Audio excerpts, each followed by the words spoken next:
Okay, welcome. I'll now call to order the meeting of the Lost Pines Groundwater Conservation District Board meeting for Wednesday, December 13th. It is now 6:06 p.m. Welcome to everyone. Today we are here at the City of Giddings Council Chambers. First order on the agenda. Now we've got everybody on board here. Will please stand for the Pledge of Allegiance and the Texas Pledge. I pledge allegiance to the flag of the United States of America and to the republic for which it stands, one nation, under God, indivisible, with liberty and justice for all. On the Texas flag, I pledge allegiance to thee, Texas, one state, under God, one and indivisible. Thank you. We didn't learn that. With that, we'll move on to agenda item 2, public comments. We've got several public comments, both on and off, on 2A and 2B. First up, I'd like to, Mr. Brown, Hugh Brown? Yeah. There's no agenda item on here, but... I don't think I'll be talking about it tonight. Okay, then you're up first then, sir. Mr. As you said, I'm Hugh Brown. I'm a landowner in Lee County. I don't think the mic is on. Yeah, actually they are, but they're just not very good. Sounds like it is. Yeah, they're I'll on. just speak up then. Thank you. All right. One thing I first want to tell you is next door to my place, a pipeline's getting put in. I hope you all know about it. Near the west end of 316 where it runs into 309. And 54-inch pipeline, they're just starting to work on it. It looks like it's going to go kind of north, come northwest-ish, probably go into, I assume going to go connect up to Manville stuff that's across the creek from me.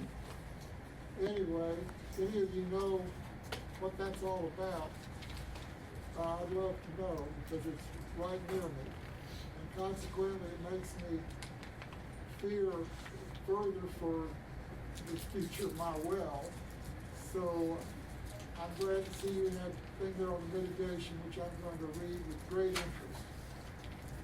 And so I hope that I don't have to have mitigation, but if I do, I'm sure going to be glad that it's there. And basically I wanted to let you know about this pipeline construction because it's, like I say, a 54-inch line. That's a lot of water. And I don't know where it's going, which way it'll be going, northish or southish, I don't know. Maybe both ways, depending on the circumstances. So, what is it? Yeah, 54 inch. That's a lot of water. I guess that's it. Thank you. Thank you. Jim, do you know what that line would be? Not off the top of my head. It may be the new oil pipeline coming through. Well, there's two. Well, there's two of Oil them. and I gas. didn't know about this other one. One's gas, one's natural gas, and the other's the water. I didn't know anything about the water. I think they're doing some pipeline work in an easement that's got a bunch of pipelines. That's a little farther west. Okay, all right. But this thing, anyway, I'm pretty sure it's gonna be carrying water. But, you just talk to the guys working there and I use my Spanish. So anyway, thanks guys. Thank you, sir. I failed to read out a statement here on the public comment, so we added this to the agenda. Those desiring to speak, please sign up. Please complete a speaker form and present it to the district secretary before the meeting, or you can do so right now. Speakers will have 3 minutes each to speak. This time cannot be transferred or shared. Board directors will not ask questions of the speakers or take action during this item. Regarding any item not on the agenda, any responses from the board directors will be limited to factual statements, recitation of existing policy, or requests for the topic to be placed on a future agenda per Texas Government Code 551.042. With that, Mr. Nick Shelley.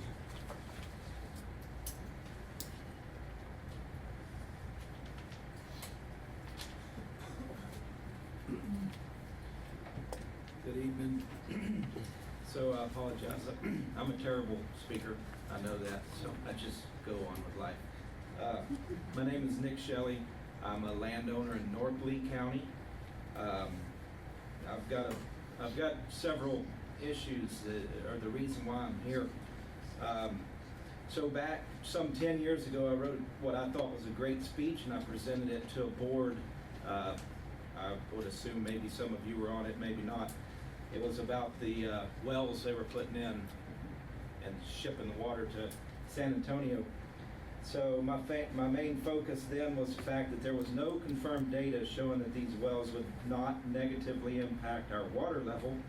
And we were lied to over and over about how there was an endless supply of water in the aquifer and how we need to help our neighbors in San Antonio by sending them the water.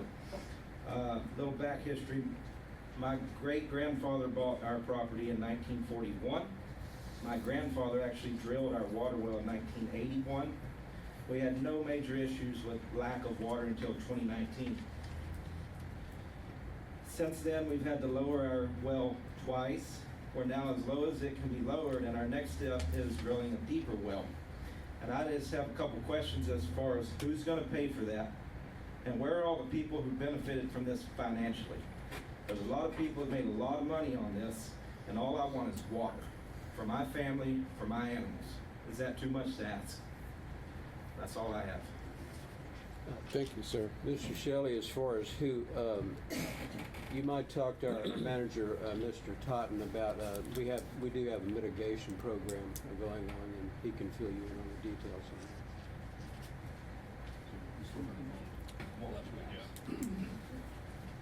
Mr. Andy Weir has a public comment. Was not sure if it was non-agenda or agenda. Non-agenda. Then you're up next, Mr. Weir.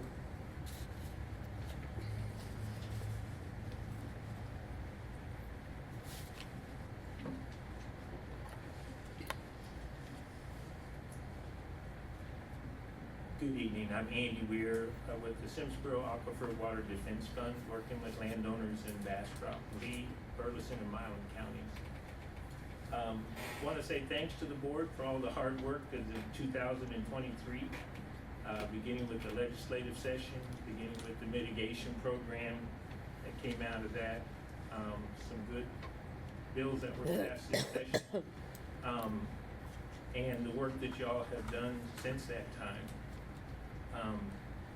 The new offices, I think, are good too, to have a permanent place that we can rally around.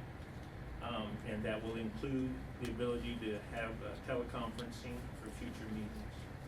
I also want to look forward to 2024, and I want to emphasize so that you all can plan, get onto your board meetings to talk about sustainability.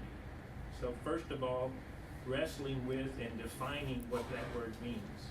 You know, because to some people it's, you know, how much can we pump sustainably? You know, other people it's like, well, how much can we pump for 100 years, you know?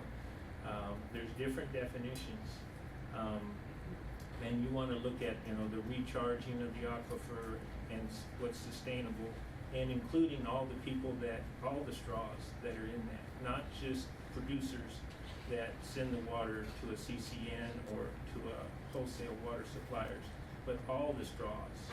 You know, 96% of the straws in the aquifer are domestic and livestock wells. So when you look at sustainability, there's an important opportunity coming up in 2024. At GMA 12, the groundwater management area, where you discuss the desired future conditions, they're going to look at the preliminary DFCs. So they're going to take the numbers that are on the books right now, and they're going to go through the process of applying 9 considerations to that. They're gonna look at the hydrological differences of the aquifer, the uses. They're gonna look at private property rights. They're gonna look at the socio-economic impact. In other words, what's happening to the home community if we ship this water off. That's a great opportunity. In that vein of sustainability, you have an opportunity. Right now, you have your current DFCs. That's one bookmark.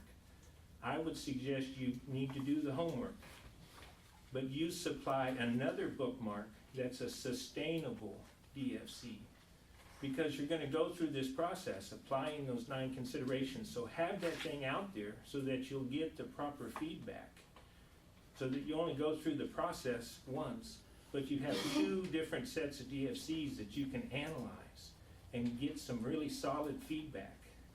And then you will be able to make a very informed decision in the coming year to set the desired future conditions.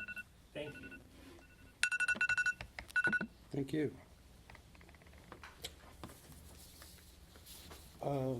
Mr. Steve Box, I guess you've got some comments on non-agenda items and also on the hearing, so, correct? That's correct. Can Okay. you hear me in this? Yeah.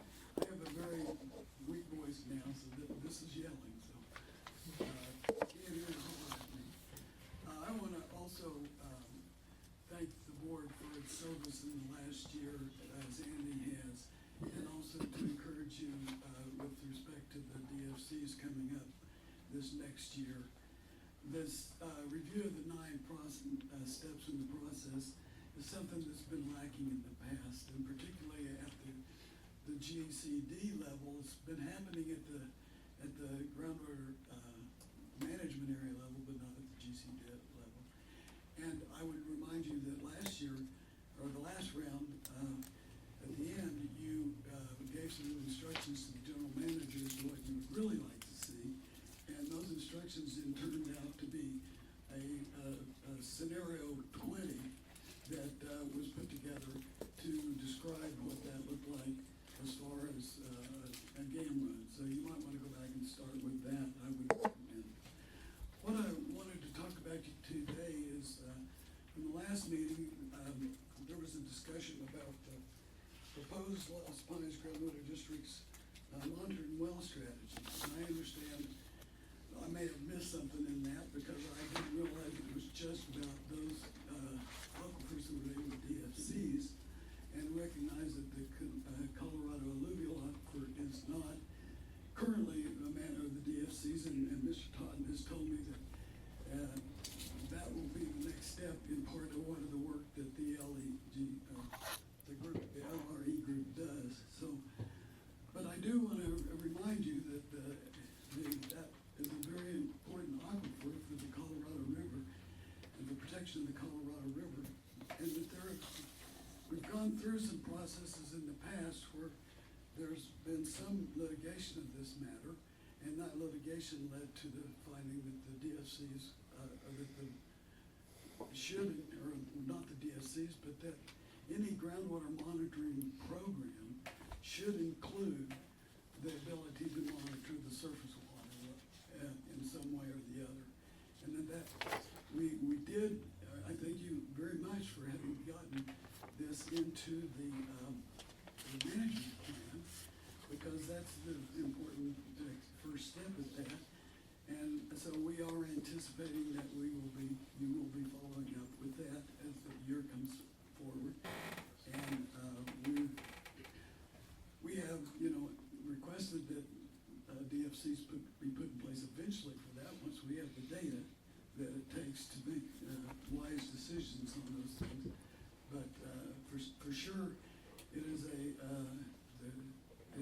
alluvium that needs to be monitored, and we'll be bringing you some data pretty soon about that will better inform you about some of the things that are going on with the alluvium and the wells and the river relative to the PFAS compounds that are in it. Thank you. Mr. Box, would you like to comment on 5C while you're up? And I believe that's all for the non-agenda item comments. So I'm, No, I would rather wait for 5C than 5C. no, we do them now. All the comments are done at this time. Oh, well, We stopped that practice this year, I guess. I did, because it was, just a second, I got okay. Is there anyone else that would like to speak, public comments on non-agenda items?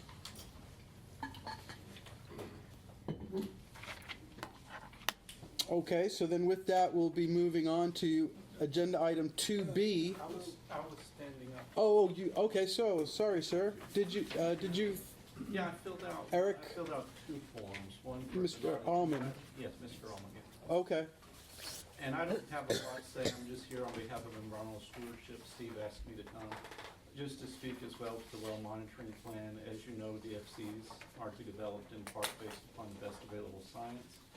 And we simply encourage that as you look at the current well monitoring plan discussed in November and putting together your next well monitoring plan, that they are similar in ways such they complement each other.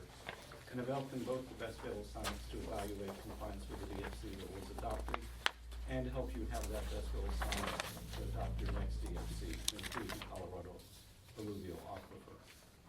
So I'm in many ways echoing what Steve has to say and emphasize the importance of that. We appreciate the work you do. Want to make sure that monitoring is accomplished. Thank you. thank you, sir. So, Mr. Box, also on 5C. on 5C. Yes. You had comments on 5C, I believe, according to your slip? Is that the one about? That's the- Public hearing. No, it's the rural stakeholder group? Oh, no, actually, I think I'm a presenter in that, and I didn't know whether I needed to be signing up for that or not. I don't have any particular Okay, comments to make okay. this time on 5C. Okay, so I will call you back up when we get to the hearing. Okay, right. Thank you. Thank you. All right, so let's see, this is on 5C. So we've got 2 folks on, like to comment on 5D, which is the district's groundwater mitigation program. Mrs. Nancy McKee?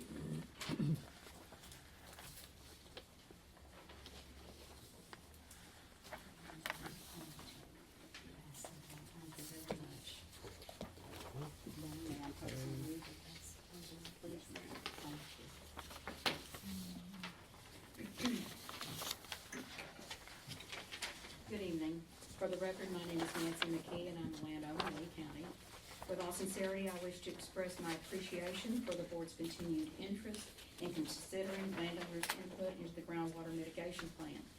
In reviewing Mr. Totten's memorandum of November 25th, as well as the proposed changes to the plan provided this evening for the board's consideration and possible vote, I'm absolutely disappointed. The proposed changes to the plan do little to change the concerns expressed at our advisory meeting. Instead, the memorandum reflects a summary of concerns posed by the advisory committee, meaning little will progress if the advisory committee is not to meet every 4 to 6 months, and the outcome is little to no revision in the plan. For purposes of tonight's address, I would like to focus on number 5 of his memorandum, that being the underlying concern of the district paying the landowner rather than the contractor directly. Per Mr. Totten's memorandum, Ms. Martin has consulted with the tax experts at her firm and has concluded that increased documentation and clarification from the district will confirm to the IRS that the reimbursement does not qualify as income. I think there is another aspect of this that should be considered. Her recommendation is concentrated on how to dispel any potential problems landowners might incur from the IRS from funds received. It does not, however, address the issue our advisory committee asked. Why in heaven's name would the district insist on including the landowner in the loop when the payment is made? The district will be hands-on during the entire process of the well mitigation, and by the way, the Lost Pines general manager or his designee are far more informed as to the needs of sustainable well than the average landowner. We landowners have always had to rely on the driller's expertise. The mitigation plan requires the general manager to make decisions on qualifying and specifications as to the mitigation of the well. Appropriate payment is the final step, and only at the approval of the general manager. In addition, the district is already obligated to have an annual audit conducted on their accounts. Us landowners don't necessarily have to be audited, except when IRS sees some sort of fraud. In an effort to educate myself regarding mitigation plans, I spoke with the mitigation officers of Gonzales County and Post Oak Savannah and have read their mitigation plans. Post Oak Savannah had a mitigation plan practically since Vista Ridge began pumping. I specifically asked, in the 2+ years since the plan's inception, has there ever been one lawsuit from a landowner against Post Oak Savannah with regard to the mitigation plan? The answer was a solid no. Why? Because the Post Oak Savannah staff is there from the beginning of well failure, just as, just as Lost Pines is to be. Communicating with the contractor and providing the contractor with specifications of where the pump is to be set, going to depths to attain sustainability of providing water. Get this, for 30 years. The specifications are based on the data they've been provided, which I would hope is also being gathered through Lost Pines contracted hydrologist and LRE.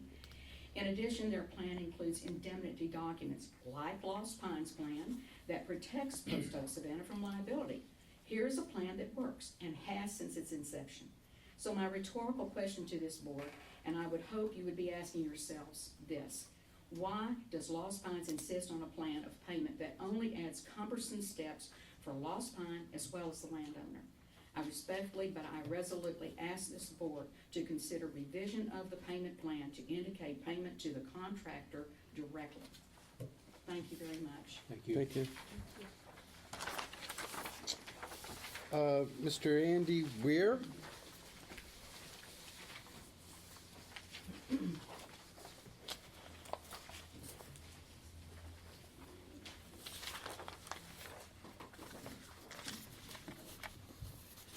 And Andy Weir with the Simsboro Aquifer Water Defense Fund. Wanted to reiterate or amplify what Ms. McKee just mentioned about the reimbursement as opposed to the district paying for the service. Essentially, you're the ones that, when you look at the mitigation legislation that was passed, you are given that authority to purchase these services. And you benefit from the science that you get, because when you do the investigation that's entailed to qualify for this mitigation program, you're finding out where the screen is, the depth of the well, the casing, all of the material that you need to improve your science for the management of the water district. So you're the one that's benefiting, as well as the landowner, the well owner, being able to stay in water. And you're purchasing the service for that science and to mitigate that well. There's over 130 wells that have been mitigated at Post Oak, Savannah. They haven't had a single problem with them paying the contractor directly for those services. They average about $8,000 for each well mitigation when you divide what they've spent over the life of that program and the number of wells that they've mitigated to date. That's perfectly feasible, and that there's no duplicity. Your manager is gonna be spending all this time on the program regardless whether you reimburse the landowner or pay the contractor directly. Your bookkeeping is gonna be simpler if you're paying the contractor directly. And there isn't gonna be, there's always snafus. Always snafus. There's always delays. And so if it's between the district and the contractor and you're not involving a third party, you're gonna reduce those number of instances. So I can't urge strongly enough that the program be where the district pays the contractor directly to provide the service that you're willing to pay for. And then it's clear, cut and dry. Thank you. Thank you. Any other public comments regarding agenda items, item 2B?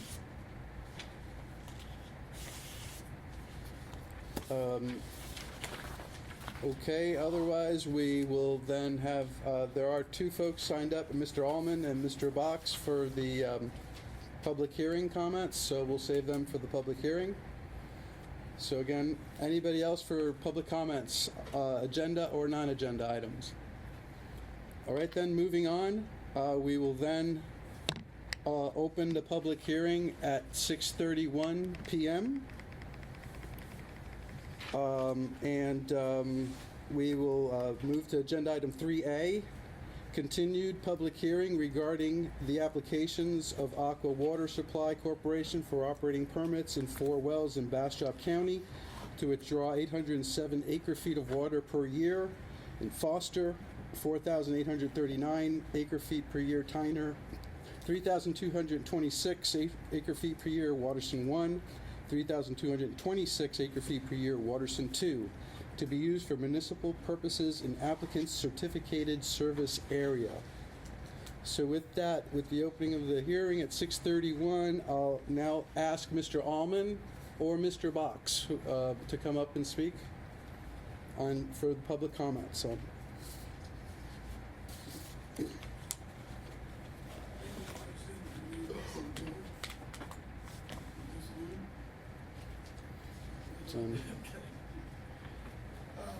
My comments are on the water supply agreement, and Marble Stewardship wants to call to their attention the frequency noted in Mr. Hutchins' supplemental final report regarding the groundwater budget results, indicating that there are significant sources of pumping preventing from reduced inflows from shallow water systems, which are actually surface water systems, and from vertical flow systems, and that over half, you can't hear, I know. You got somebody else in your group that might do this?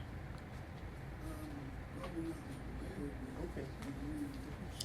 Let me slow down a little bit and see if it does. Well, help, this that he passed out would be helpful, Yeah. solid. I have it written down, I'm trying to just summarize it so we don't go Okay. over all the details. But over half of the proposed pumping actually comes a source from the alluvium and from the shallow water systems. And that overall, the percentage of pumping is around 67.62% for the Waterston 1 and Table 13, and then 66.02 for Waterston 2, Table 16. So that's a very significant amount of surface water that is being involved in this permit. So this matter that has been considered by Los Pines as the potential unreasonable impacts on surface water and decided by the Los Pines Board of Directors in the previous permit application process. And then the final decision of the board stated the following 3 items that I've got listed here. And adopted such terms and conditions and the special conditions included in the operating permit. So the general manager concluded that the permit can be protected of surface water by including surface water monitoring in the well monitoring agreement with the permittee. Further, in the next point, the general manager supports incorporating surface water monitoring in the monitoring well agreement and is open to other points of the agreement. And finally, in point 3, the dam shows that potential impacts to surface water resources caused by permitting and district-wide permit pumping. The monitoring well agreement between the permittee and the district must include monitoring wells that could monitor effects on surface water resources. So we have a precedent that whenever we have that kind of impact on surface waters, that there should be something in the permit that is part of the water monitoring aspect that would include monitoring of surface water impacts on from the groundwater pumping. So based upon these findings, the Environmental Stewardship says that any operating permit potentially has unreasonable impacts on surface water resources require the permittee to enter into a well monitoring agreement with the district that includes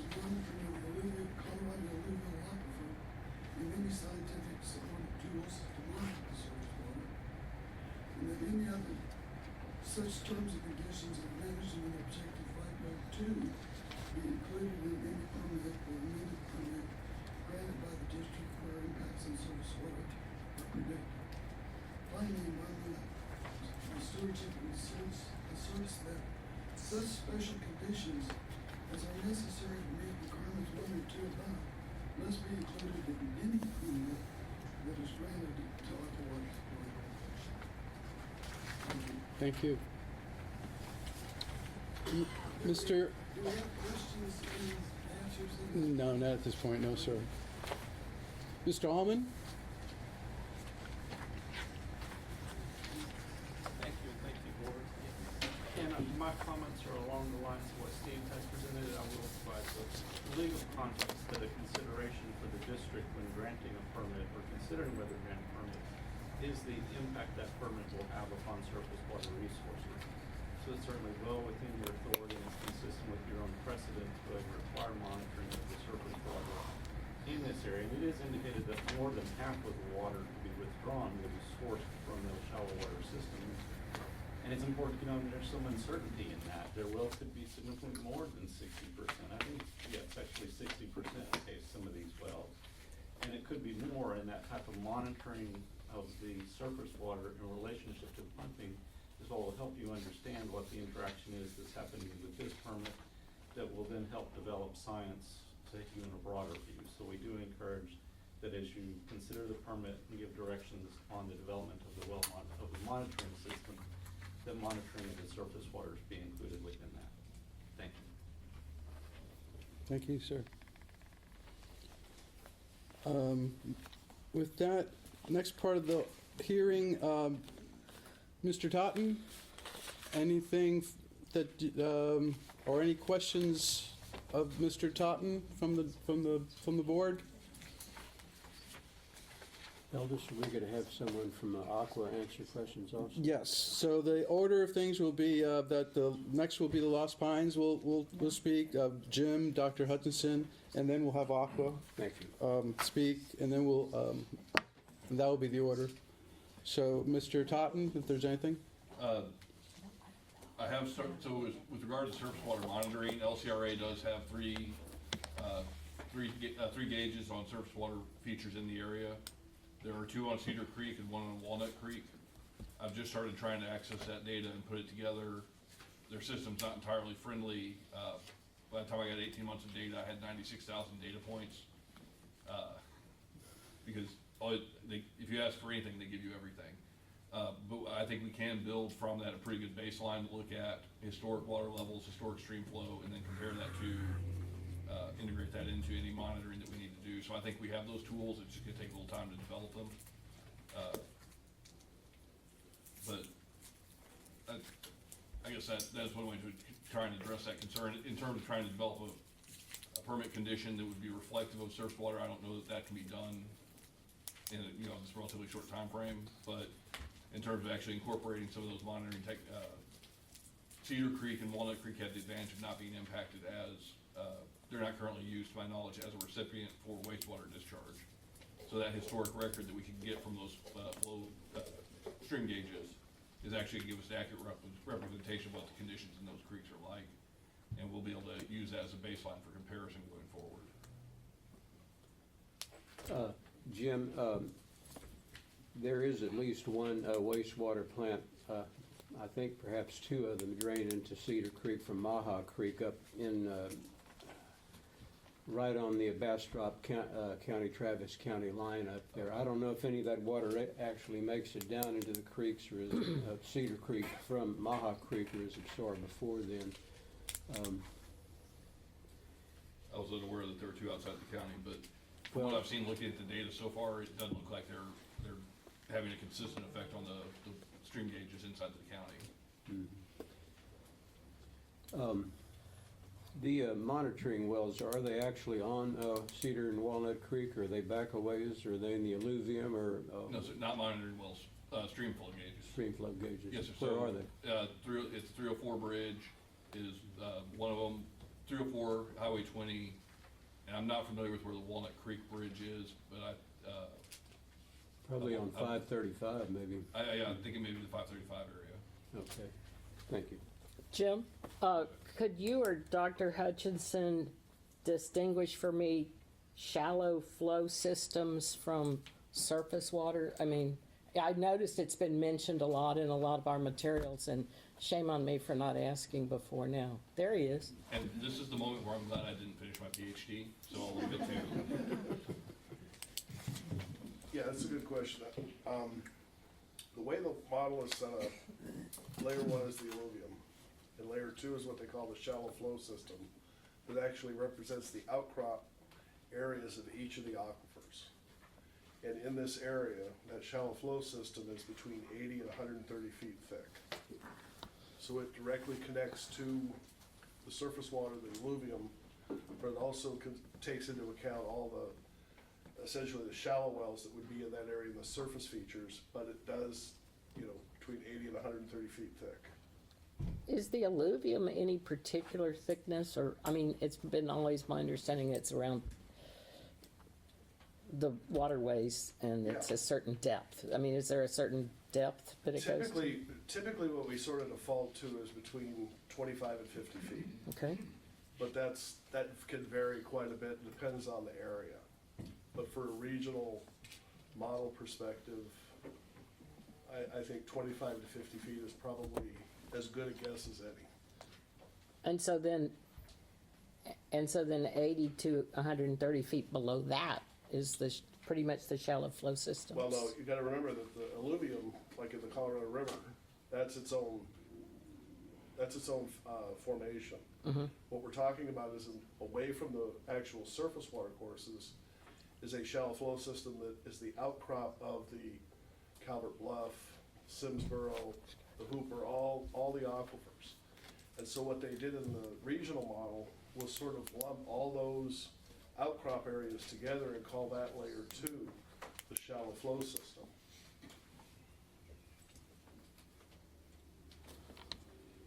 So typically what you would see in, like, in the alluvial area, you know, 25, 50 feet, something like that, and then below that, you start seeing the bedrock aquifers, but they're now the confined portions of them. It's away from the alluvial areas where you'd actually see the outcrop of the Simsboro, the Carrizo, all those different formations, and that's what varies between 80 and 130 feet thick. And so the shallow flow systems then ultimately feed the various aquifers? Correct. Well, they feed the aquifers, they feed the alluvium too. It's a two-way street. I have a question since you're up here. Sure. Jim mentioned having stream flow, being checked. Is there any reason that we would not do also monitoring wells? Or is there one better than the other? Or should we have both? What's the ideal? Ideal is both. The stream gauge, if Jim's talking about leveraging existing stream gauges, which is particularly valuable, because then you have a baseline. Shallow monitoring wells are good, especially if they have historic data, because then you can correlate water levels in the shallow flow system of the alluvium and the stream flows, so you can understand the gradients better. Right. If you do want to put new ones in, obviously for a while, you've got to collect data in order to understand and interpret the fluctuations. But ideally, both would be best. Great, thank you. And do these creeks, since I'm not from the area, I'm assuming they feed into the Colorado watershed? Yes. Okay, and how far, are these wells from the Colorado River? So how far do we know? Well, the Watterson wells are closer to the surface water features than the Tyner and Foster. Right, that's. It just depends on where you are. Okay, right, okay, thanks. Thanks. Are the Tyner Foster wells in the Plum Creek watershed? They wouldn't be in the Cedar Creek, Walnut Creek. I don't know exactly where that watershed divide is, so I don't know the answer to that. In your report, When you state like 66%, 68% is coming from the south, are they just bypassing those other layers? Is it going straight from layer 2 to layer 6 or 7 and bypassing 3, 4, 5? Well, again, remember, layer 2 is the outcrop. So if you're in the Simsboro outcrop, 2 is sitting right on top of the Simsboro. When you move over to the Carrizo, then layer 2 is sitting right on top of the Carrizo. So when you see in the report, inflow from the rec law, that's where it's already a confined system. That's the rec law feeding the Carrizo, or the rec law feeds the Carrizo. But then when you move closer to the outcrop area, now you're seeing a direct connection between the shallow flow system and the Simsboro. So that's why you see those two different numbers. Okay, so it's not, yeah, okay, I see. Remember, it's a steeply dipping aquifer that has essentially a horizontal layer sitting on top of it. And so you got the Simsboro over here, the Carrizo here, the Queen City here, and then this shallow layer is horizontal, then it's got a cutout for the alluvium as you move over the Colorado River. Yeah, so there's no bypassing, it's actually a direct connection, yeah, each one has its own direct And this was one of the big connection up. advantages and the big improvements of the most recent GAN. Because before, you had to sort of make up dummy layers to get everything to connect up. Now we can treat it directly like this. So you get much more meaningful information out of the water budget runs.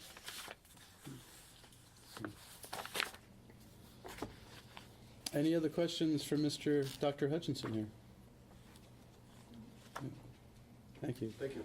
I have a question from Mr. Totten regarding monitoring wells. Currently in the permit application, what is there regarding monitoring wells? How many and if any? And So the district policy has been that for wells under 5,000, that the monitoring well agreements kick in over 5,000 acre feet. So Tyner and Foster would not meet the criteria that we've previously used for requiring a monitoring agreement, and taken individually, neither would Waterson 1 and 2. However, we could look at those in aggregate and say, in aggregate, if granted at the the requested volume, that would warrant at least one monitoring well from Aqua, either on the site or near the site of one of those wells. thank you. Could I ask, when these permits were granted that have been for customers of Aqua's who have entered into service agreements but haven't yet been, so they're only using like 33% of their permitted. So do you know when those permits were granted? I'm trying to think when the most recent Aqua permit, was Last that year. 2 years ago? Didn't we do a well last year? I think last year there was one. I believe that was in addition to an existing well. Yeah. It was right. It was just a new well with no new water. It's been a while since Aqua's actually applied for new water. Right, so could it have been 5 years? I don't know if it's been in my career, ma'am. So it may have been, I've been here for 12, so. Yeah, okay, yeah. Okay. Any other questions for Mr. Totten? Okay. Seeing no other further questions from the board for either Dr. Hudson or Mr. Totten, we'll move on to Aqua. Hello, Mr. Gershon. Yes.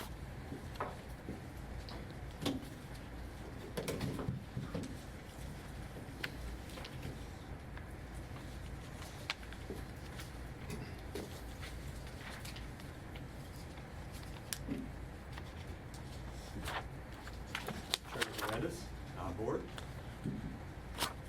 Again, Mike Gershon with the law firm of Lloyd Gosselin on behalf of Aqua Water Supply Corporation.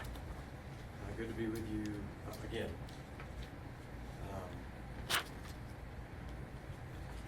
Like to, for the record, make you aware of who's with us. This is a very important application for Aqua. We have our senior management, our general manager, Daisy Cameron, our engineering manager, Emily O'Leary, our public relations manager, Holly Fain, Joe Morris, our government relations consultant, Harry Steger and Amar Sawaya with Steger Bazell Engineering, Mike Keister with R.W. Hardin, Daisy, Emily, Perry and Curtis are licensed engineers, and here is a resource if necessary. And Mike Keister is a licensed hydrogeologist who has provided information last month in written form, and I believe he may have provided some remarks, and he's here as a resource as well. The General Counsel for Aqua, my law partner Ty Embry, is also here, and we're expecting our board president, David Glass. He hasn't showed up yet, but he's intended to be here. So, as we discussed at the beginning of the hearing last month, Aqua has a serious need for all of the water requested. We'll need that water during the proposed permit term of 5 years. There was a question and a comment, Director Cole, about what we've used to date in the current permit term, and really what that means in terms of how we manage our water, how we address developer requests for non-standard service, and as I believe Ms. Cameron commented last month, and we're prepared to dig in on more detail if you like more information about that demand.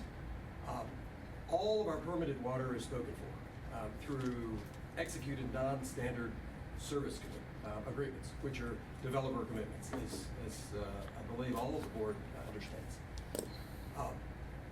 Director? I hate to interrupt you, but how do you calibrate that demand? I mean, do you do it in units? Do you do it in meters? I mean, could you give us when you tell me that the other 67% is already spoken for, is that in, can you give me a number of units or? Yeah, I mean, relevant to this board, it's in acre feet. Right. When a developer comes to us, they're not typically talking acre feet. They're advising what their required living unit equivalents, their LUEs, for their development's going to be. And that's whether it's residential or commercial, okay? And our team gets, huddles up. We have in-house licensed engineers, outside engineers, who then look at those LUEs and determine how much water is available to meet those LUE living unit equivalents. So, for relevant to today's purposes, where we look at what that demand is, we extrapolate out what those living unit equivalents are into when it's needed during the year. We're looking at peak demand. We're looking at how our system, from an engineering perspective, is structured to meet those requirements through our storage, through our distribution lines, through how we treat that water, how we move it around our system, given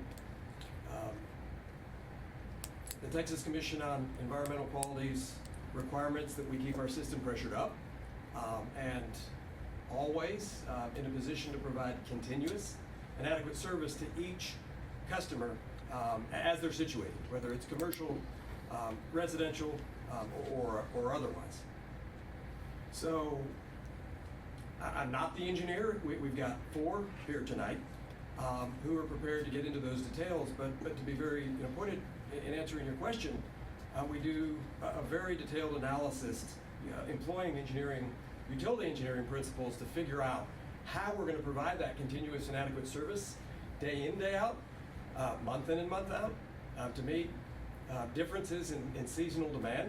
Typically, there's more demand during the warmer months than the cooler months. And the short answer, as I reported last month, and Ms. Cameron reported, is we're capped out at the amount of water that's permitted. We need more in order to meet the demands of those who are in line, who haven't yet entered service agreements with us, non-standard service agreements with us, because of the hold that we had on processing those. Now, that hold in my legal opinion, and in the policy of the Aqua Board, is such that we have to provide, we have a public duty, a public statutory mandatory duty to provide continuous and adequate service to folks who are within our service area. Sometimes we talk about CCN, certificate of convenience and necessity. There's an exhibit that we passed out to the board last month that shows that CCN, that service area, that shows where the water that we are requesting will flow through our system. Does that help? It does. I mean, and I assume you all deal quite a bit in the future. Like you deal 5 years in the future. I mean, you have to permit subdivisions right now who aren't going to be put in for 5 years, and that takes up part of that 67%, right? Help me with the 67. Oh, you know, just when we look at our thing and we see how much is Aqua Water pumping of their permitted amount, it yes. says 34%, and I go, okay, well, of course, they're 66, are they just going to flip on the faucet? But, you know, I get what you're telling me. But let me ask you one other question. I'm told by the mud down at Cala Vista, one of my neighbors, that they can't get additional water from you all either. I mean, your current users who apply for more water can't get anything more until you lift your hold on and get some more permitted water? Yeah, and Director Rogers, Ms. Cameron, Ms. O'Leary are probably, if you. I'm not trying to put you on the spot. No, I don't think you are. I think that goes to the issue of demand. There are multiple people in the room who can probably specifically answer that question. Let me say, I've been in this business for over 20 years. With my lawyer hat on, but working with utility clients, we're all facing unprecedented increases in demand for water.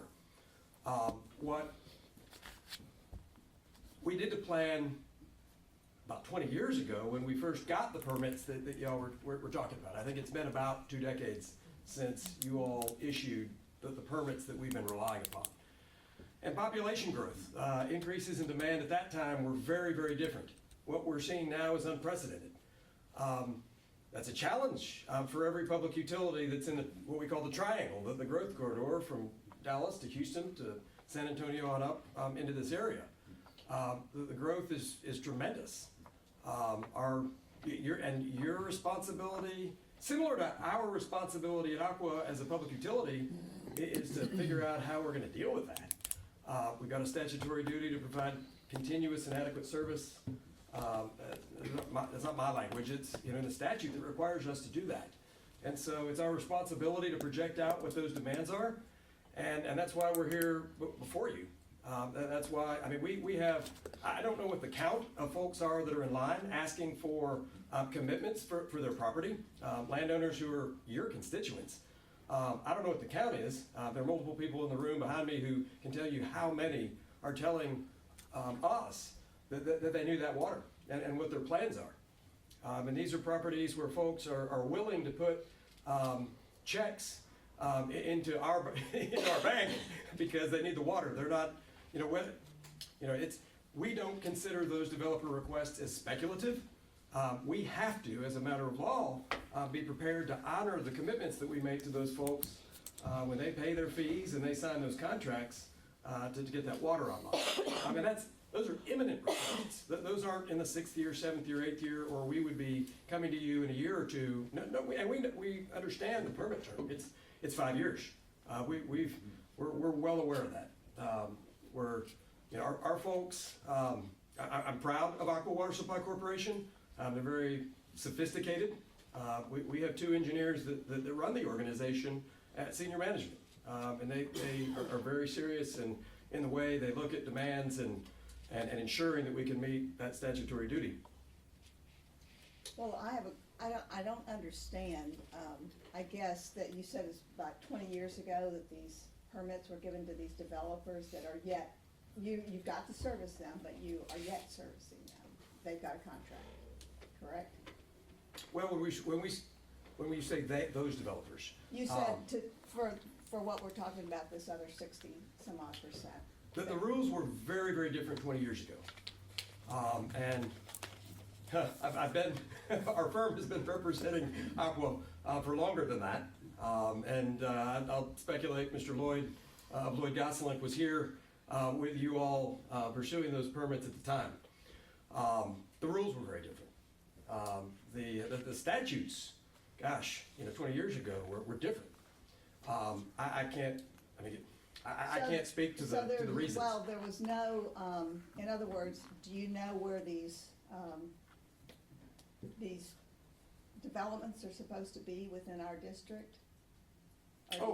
I'm assuming they're platted somehow. Yes, that's right, we do. Do you know where those are? Yes, Aqua does. But are they spread over Lee and Bastrop, or just? Yeah, and whether it's I guess Ms. what I'm O'Leary saying or is Ms. you're Cameron. saying there's imminent need, yet these were, developers came to you many years ago wanting, and nothing's happened. Oh, I'm sorry. Let me be clear. The developers that we're talking about are developers who have come to us in the past year. And I'm talking about the folks. So you entered into contract with somebody. We have contracts in place, and Right. we have developers who are in line who don't have contracts. No, I'm talking about the people that you have contracts with in place that came many years ago, and you came and asked for water permits for those, and so that you've got service contracts with them, correct? Even though you're not pumping to them yet. Well, and let's make sure we're talking apples to apples. Okay. 20 years ago, I don't believe this board's analysis is the same as it is now. Okay, I don't think that Mr. Lloyd or whoever was standing before you, Mr. Burke was standing here before you saying, hey, let's talk about non-standard service agreements and let's talk about our need over 5 years. I don't think that's the way that the district did it back then. That's my understanding. Your rules were different and the analysis was different. And so, and I'm trying to be transparent and honest with you. I'm not here to say, apples to apples, it was identical. We came before you and showed non-standard service agreement. I'm not trying to find that kind of detail out. I'm just trying to find out.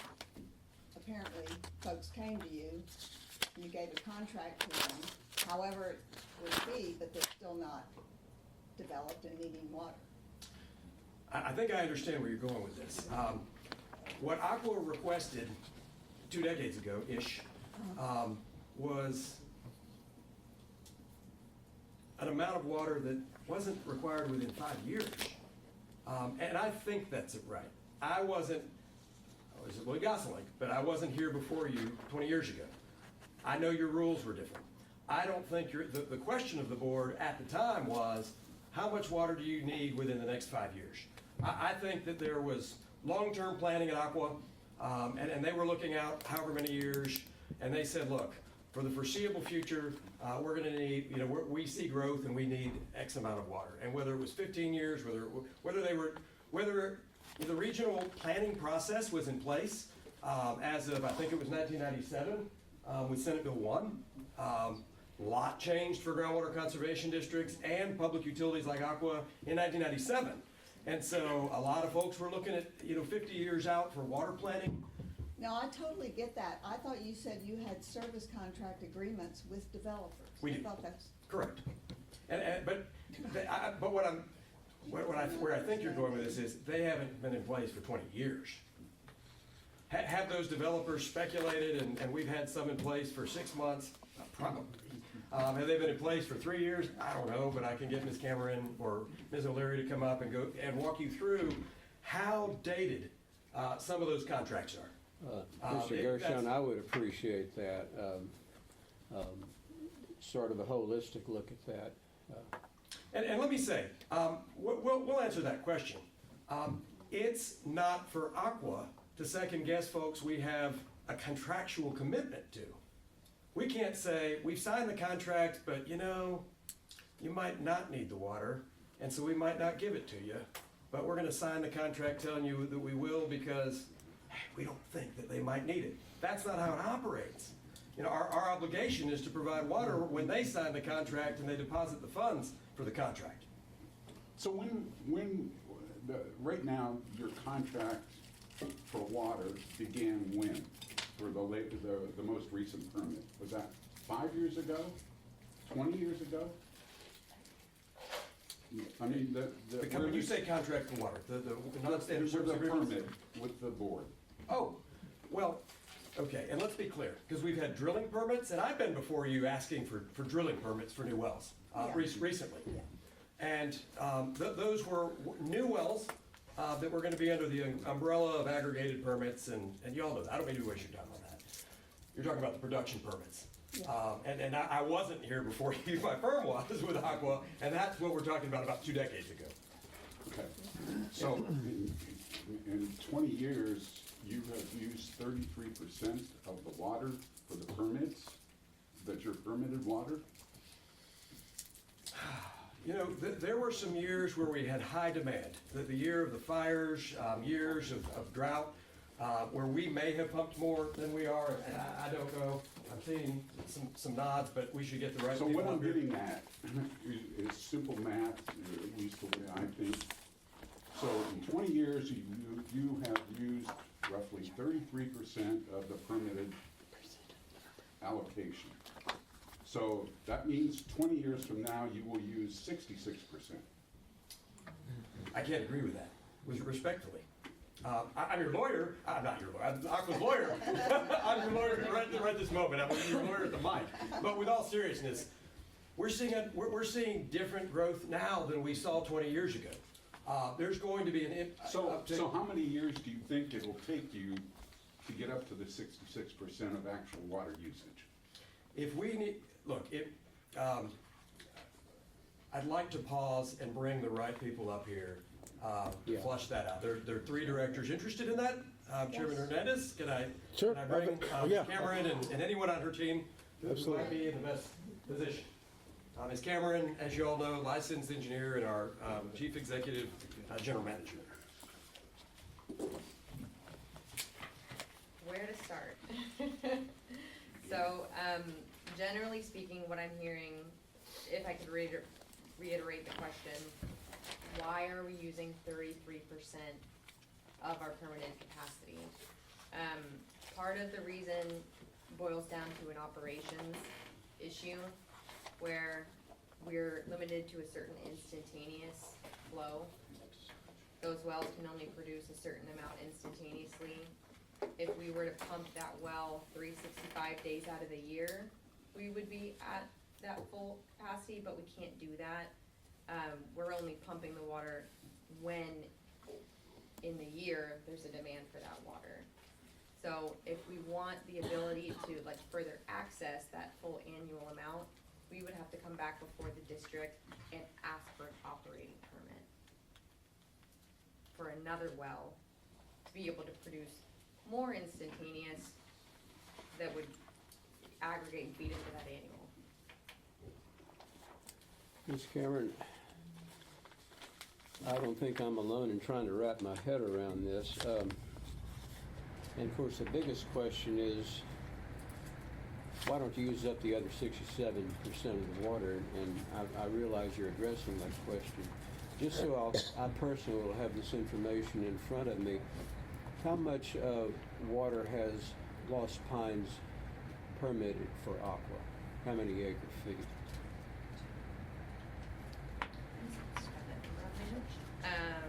23,671 acres. And do you have other wells outside the district that you were permitted for that you're using? What would be the acre feet there? I believe it's on the order of 12,000.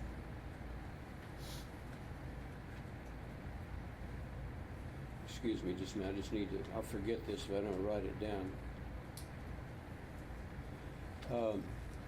Your typical LRE, what percentage of an acre foot would your typical LRE use in a typical year?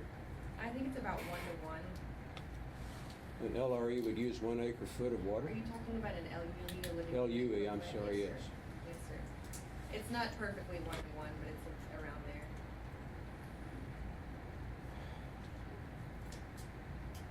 I'm astonished at that, tell you the truth. I know that San Antonio is down at maybe 1/4 of an acre foot a year. Austin, I think, is around 1/3 of an acre foot a year. Why would you be at 1 acre foot of water? I mean, what is it used for? You can't drink that much water, shower. So I can tell you that an LUE in Aqua system, the average gallons per minute of a customer is 0.18. And on a daily basis, it's about 288 gallons per day. Now, in acre feet per year, as an engineer, when I'm doing hydraulic modeling, we're always looking at the instantaneous to be able to meet that minimum pressure in an instant. So, to be honest, I don't know exactly what it is in acre feet per year for an LUE. Most of the water, or I take it, the water that you're asking for in these permits in the south part of Bastrop County, they would be almost entirely for LUE usage. Is that what you're getting your permits for? So LUE is just a unit of conversion. 99% of our water goes to residents, families, their homes.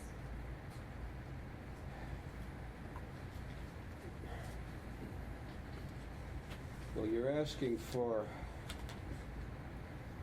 a little over 12,000 acre-feet of water in the permits before us now.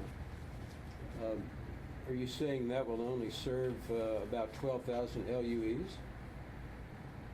I'm sorry, sir, I don't want to tell you the wrong thing. I don't know exactly.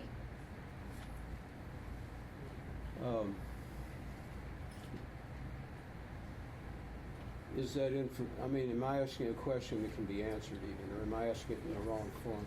No, you are asking a legitimate question that I don't have the answer for in terms of acre feet per year. If I had a calculator, I could give it to you.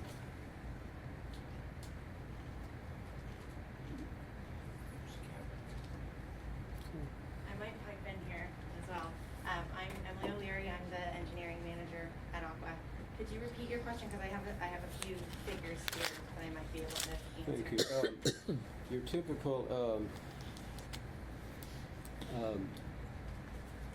LUE, how much water does one use on average?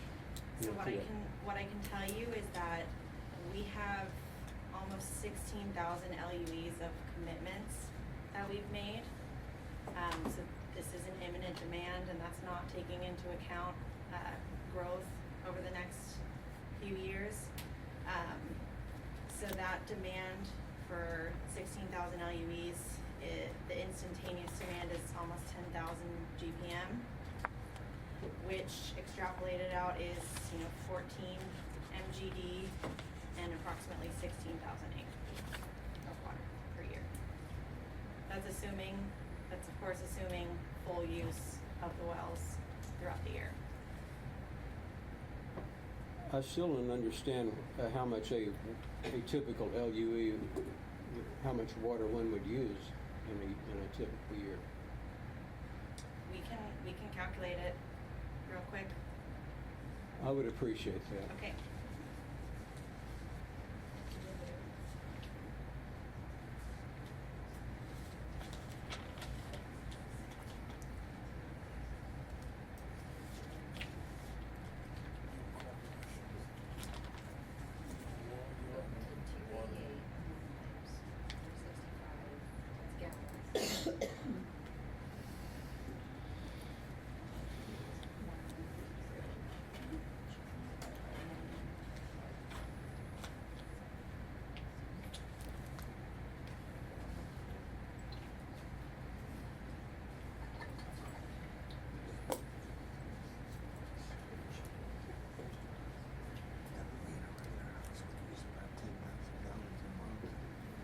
And he kind of goes break even. Yes.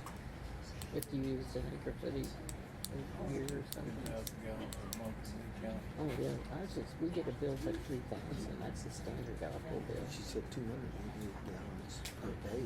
I know, I multiplied that out, that's a lot. Some of them come out. That's 8640, that's a little high.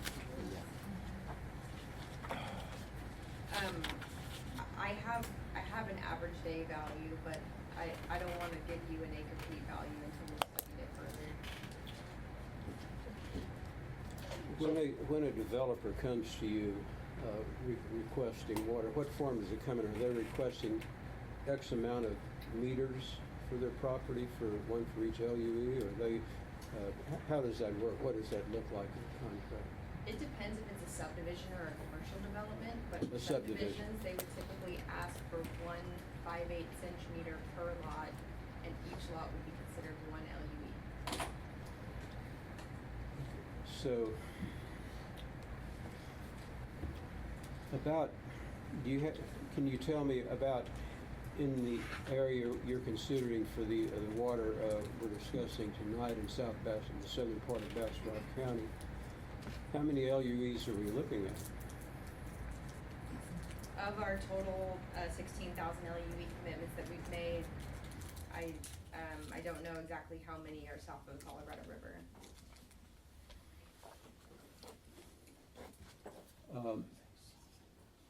I may be remembering this wrongly, but wasn't most of the water you're requesting to be used south of the Colorado River? Right, because we don't have the infrastructure to pump it across the Colorado River.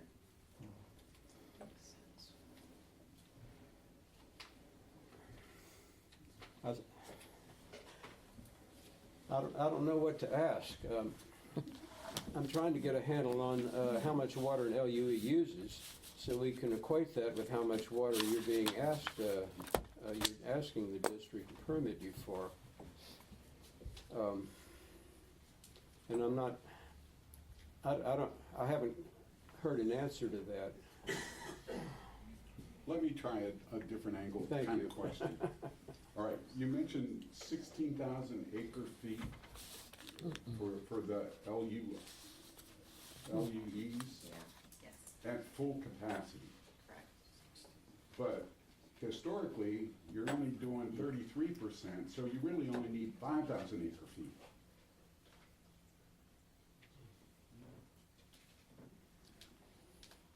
With your current permit, the 33% keeps coming back up.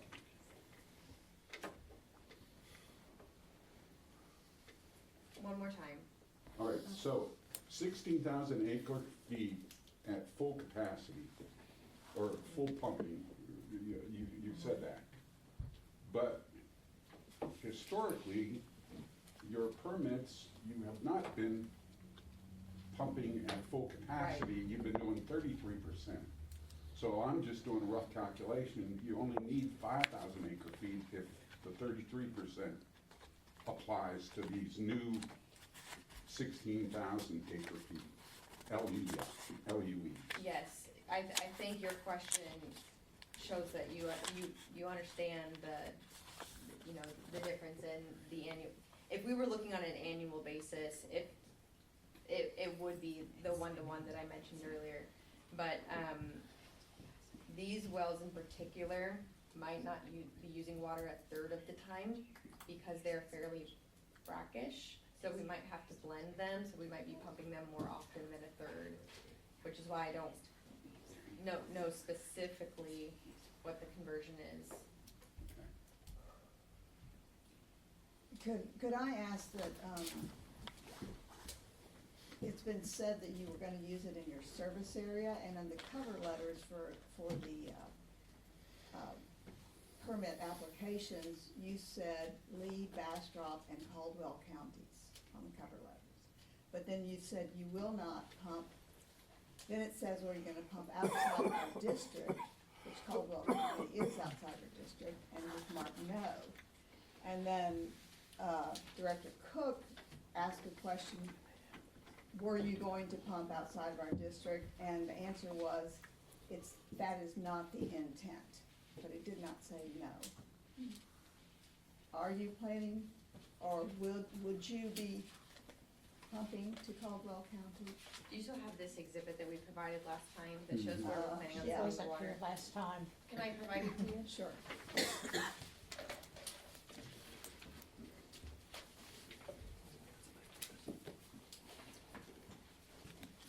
But by saying that's not the intent, that doesn't mean that if something comes up right here, you might not pump into Caldwell County. I understand this is your intent. But why didn't you say no, we will not be pumping into Caldwell County? because we have service area in Caldwell County. The way our system is set up isn't such that we can Thank you. valve off the county line and make sure. Correct, I understand. So, you know, by saying that we're not, pumping into a different county is not honest, because we can't control that, because it's within our service Right, area. we have wells south of these wells that currently pump into Caldwell County and are providing that water. So in our 5-year plan, we don't see the water being sent that way. But Our like I system said, is integrated, so there's really no way to, yes. But are you committing to using the water from these wells in this area, and only in this area?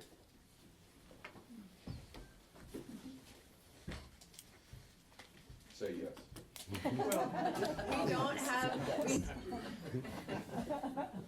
we don't have lines that would send it elsewhere. We don't have a plan to send it elsewhere. We're committed at this point in time to send that water where it's shown on the map. So you're looking at 12,000 acre feet and change. Would that 12,000 acre feet be used in this area? Yes. I mean, I realize there may be some shifting around, but you're gonna use 12,000 acre feet of water, additional water in this area, is that Yes. correct?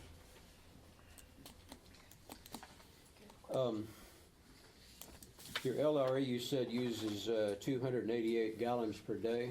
Yes, sir. Doesn't that come out to about 1/3 of an acre foot a year? 288 times 365, roughly speaking.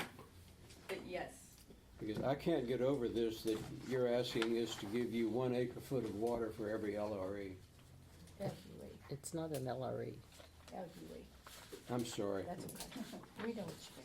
Okay. because Even we're if I not don't- asking for that. We're asking for the water so that we can use it over the course of the next 5 years for demand in that area.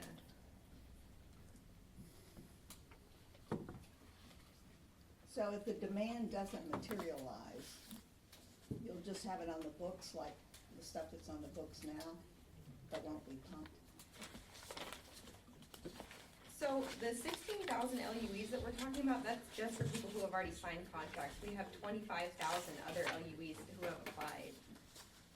And we, Yeah, I understand that. so there is a demand today for all of the water. It's been requested. It just hasn't all been committed.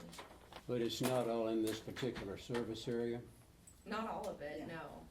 Well, where would the rest be? It's all over It's their throughout the service area. Have you driven around and seen all the subdivisions going in, Phil? I live out On there. Highway 21, Highway 20, I Highway live out there. 95, I live out there. Highway I 969? live out there. Okay, me too. I see these subdivisions every day. There is so much growth in this county, and that's where they're getting their water.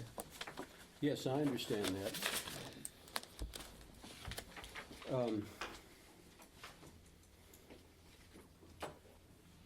On the one hand, I'm hearing you say that you're going to use the 12,000 acre feet in this area, but then you're going to use it elsewhere also? I mean, No. so what you're saying is that you'll be using 12,000 acre feet of water, additional water in this particular area? Yes. Okay, thank you. Are there any other questions from the board? Yes. Okay. So your present, how many LUEs do you presently have? Are We you, presently serve yes. 34, 35,000. And you have 30. contracts in place for how many additional? Roughly That's the 16,000 that we've been 16,000. referring to, yes. And those are contracts in place? Yes, sir. And what would your estimate be for how many LUEs that you have sort of in the pipeline that aren't contracted yet? 25,000. Okay.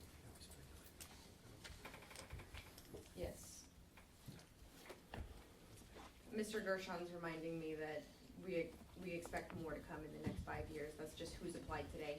Yeah, that's what I'm asking. And more to come.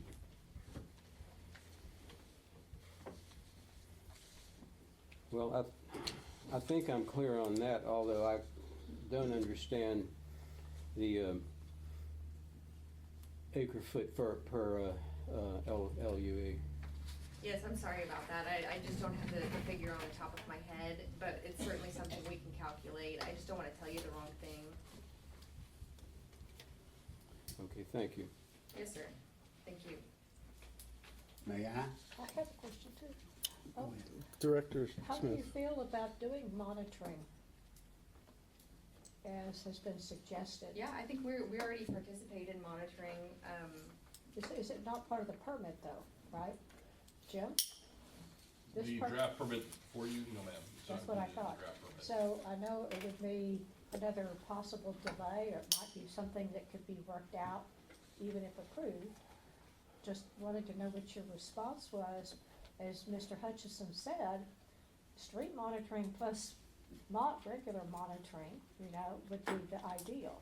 Yes. So this hasn't been discussed, so I was just kind of wondering what your immediate thoughts were on that. I'm supportive of it.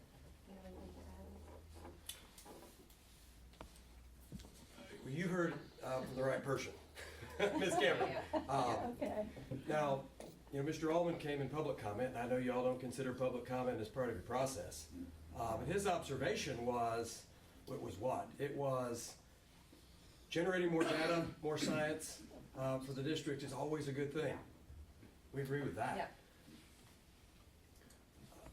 What more than that? He did not suggest specific cutbacks based on what that information says. And our view of that, just to be transparent, is y'all are in the science business. We're in the science technical business as well. Y'all are responsible for evolving a regulatory program if you think that it's necessary. And how do you do that? You do that through your management plan. You do that through your rules. You all, pat on the back, you do it through stakeholder input and stakeholder processes. We buy into that. You see Aqua engaged in that. Our vision would be that if we agree to monitor it, y'all are utilizing that data through a stakeholder-based process to evaluate it. As Dr. Hutchison, the other consultants, Mr. Totten seem appropriate. And I think we buy into that. Yeah. May I ask a question? Director, yeah, Mr. Sherrill. Thank you. My name is Mr. Sherrill. I want to ask you a question, please. How long has Aqua at a CCN, been a CCN? We began operations in 1970. 1970? Yes, sir. And Mr. Burke, is that correct? What was the man's name that helped? John Burke. John Burke. And what counties did y'all start out to service?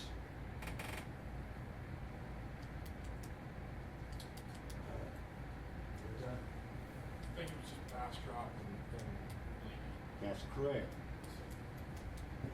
The reason why I know this is because anybody heard of J.R. Jordan? yeah, Winston. J.R. Jordan come up to my daddy's house in Blue, Texas, and asked him to sign up for a meter to get that water down 696 to support the surrounding communities. And that's been a good thing. Daddy's water meter cost him $25. That's a long time ago. I want to know something. How come y'all continue to grow your CCN? When's it going to stop? So we actually have several agreements with the city of Bastrop and the city of Elgin that allow us to streamline a process to transfer parts of our CCN to them if they're better equipped to serve. So my position as the general manager of Aqua Water Supply is that we don't need to be growing our CCN. We need to focus on the commitment that we've made to our existing service area. And when will it stop? How much bigger y'all gonna wanna be pulling the water out of this area here? as long as my board of directors entrusts me with this position, I do not intend to grow Aqua CCN. How many square miles do you have under your CCN? We have 1,122 square miles. Square acres, ma'am? That's square miles, sir. Thank you, ma'am. Mr. Sherrill, can I add something else? Yes, ma'am. There have been situations where the TCEQ has asked Aqua to take over failing systems that don't have the ability to provide for themselves, and it's because of some of those situations that our CCN has grown. I'm gonna ask you again, and you won't be able to say no. Are those failing systems, that they have water that you're getting from that failing system that goes back to that failing system, ma'am? Or is it coming out of these water wells down here, please? They have their own wells. Interesting.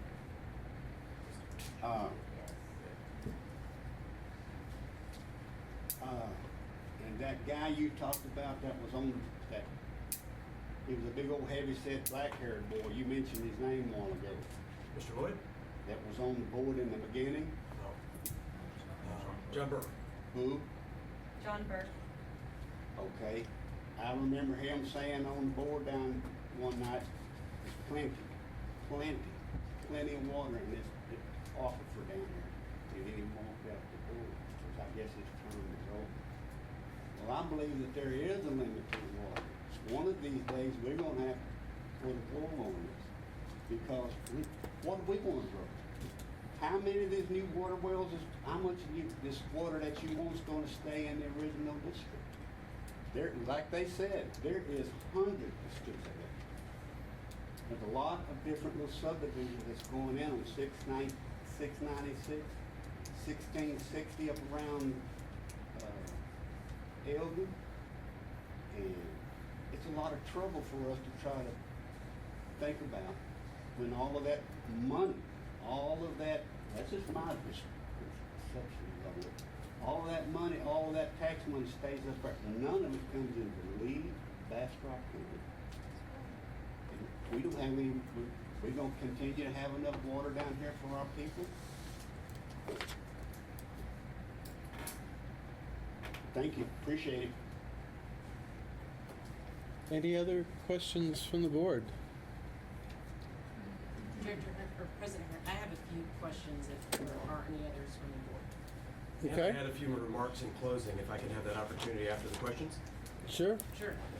Ms. Martin? Okay, before my question, I need to correct something that Mr. Gershon said, or clarify that public comment is a part of our process, and you can consider public comments. No, just the opposite. I heard you say public comment's not a part of our process. So forgive me if I not part heard of you. the hearing. If I heard you, public hearing, correct. Cannot be considered as part of the Yeah. deliberation on the permit. It's not, I heard public comments, so, forgive me, I misheard you. No. Public comment is not. Public. Public comment is not considered as evidence, not in the No, hearing. right, I'm not talking about the hearing. I'm talking generally about public comments. Oh, that's Okay, important. not your public comments given in the hearing. Okay, glad we got that clear. My first question is, you mentioned that there's a need for another well to pump all the instantaneous rate. And so, how many acre feet per year would all the instantaneous rate produce for you? So it's not the 12,000, what's that? We'd have to do the pumping test to see the quality of the water, because depending on the quality of water, will take more or less water to produce what we need. So it could be a third, it could be half, so it changes from well to well. What are you suspecting would be the quality of the water? Some of them we expect to be fairly brackish.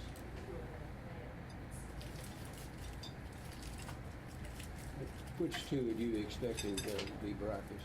The Waterson well. Waterson Wells brackish. Am I hearing you right, and you're saying that when you get brackish water in your treatment process, Blend it. are you not using all of that? Are you not being able to treat all of the water? I mean, it comes out of the ground, and do you use all of the water that you pump? Can you treat all of the water that you pump? We treat all of it, yes. So all the water that you pump, you can actually use. It's dependent on the rate that you can treat. It depends on how we treat it, because, we would have a brackish, concentrate that would need to be disposed of if we treated it with RO. We've talked about blending the water with other, fresh water that we have from wells, so. In which case there would be no brine. And what would you do with the brine? We haven't designed that yet. So if Well, it's reverse osmosis, that uses more water, right? Yes, yes, so How you much, would. do you know how much more? I think it would be on the order of, you Water get that has salt, 70 water to that 80% has salt to of reduce what you would concentration. want, yes. Well, you can to a point, yeah. Yeah. Would it be possible for you to develop what you're going to do with that? I mean, would you be using it locally? I mean, disposing of it locally? You're going to put it in Walnut and Cedar Creek? Or? No, it would likely be in a very deep injection well. And that hasn't been designed or decided yet? No, That's not our preferred design. We have plenty of those wells up here. Okay. One Ms. Martin? last question. Ms. Martin? So we were speaking about the place of use, and so you asked the board for your place of use to be your entire CCN, is that right? Or are you amending it to be the area that you were just discussing was your intent to use it in that area? I just want to clarify the place of use. Well, the cover letter includes 3 counties. when I applied for the wells, that was where I intended that the water would be. It was just based off of the location and where our service area was. So your CCN in those 3 counties? It can't be centrally though, we don't, I don't, yeah, we would have no way to do that. So your CCN in those 2 counties? Bastrop and Caldwell. Does your CCN include the Creedmoor area of Travis County and then part of Caldwell County? Is that where it extends outside of Lee and Bastrop counties? Would you repeat that for me? Your CCN, it includes the part of the Creedmoor area. I remember about 2.5 years ago, you came asking for permits for that, for the Creedmoor area. And does it also include part of Caldwell County Yes, in both cases? yes. Travis and, okay. But Director Cook, I believe those other permits cover the CCN in that county. These permits aren't asking to cover that Creedmoor area, is that right? Yeah, I understand, but we're talking about their CCN, their entire CCN. Right, I'm just clarifying the place of use for Yeah. the 4 wells we're talking about today.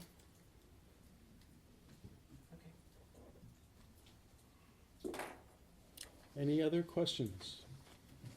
If not, Mr. Gershon? Yeah, thanks.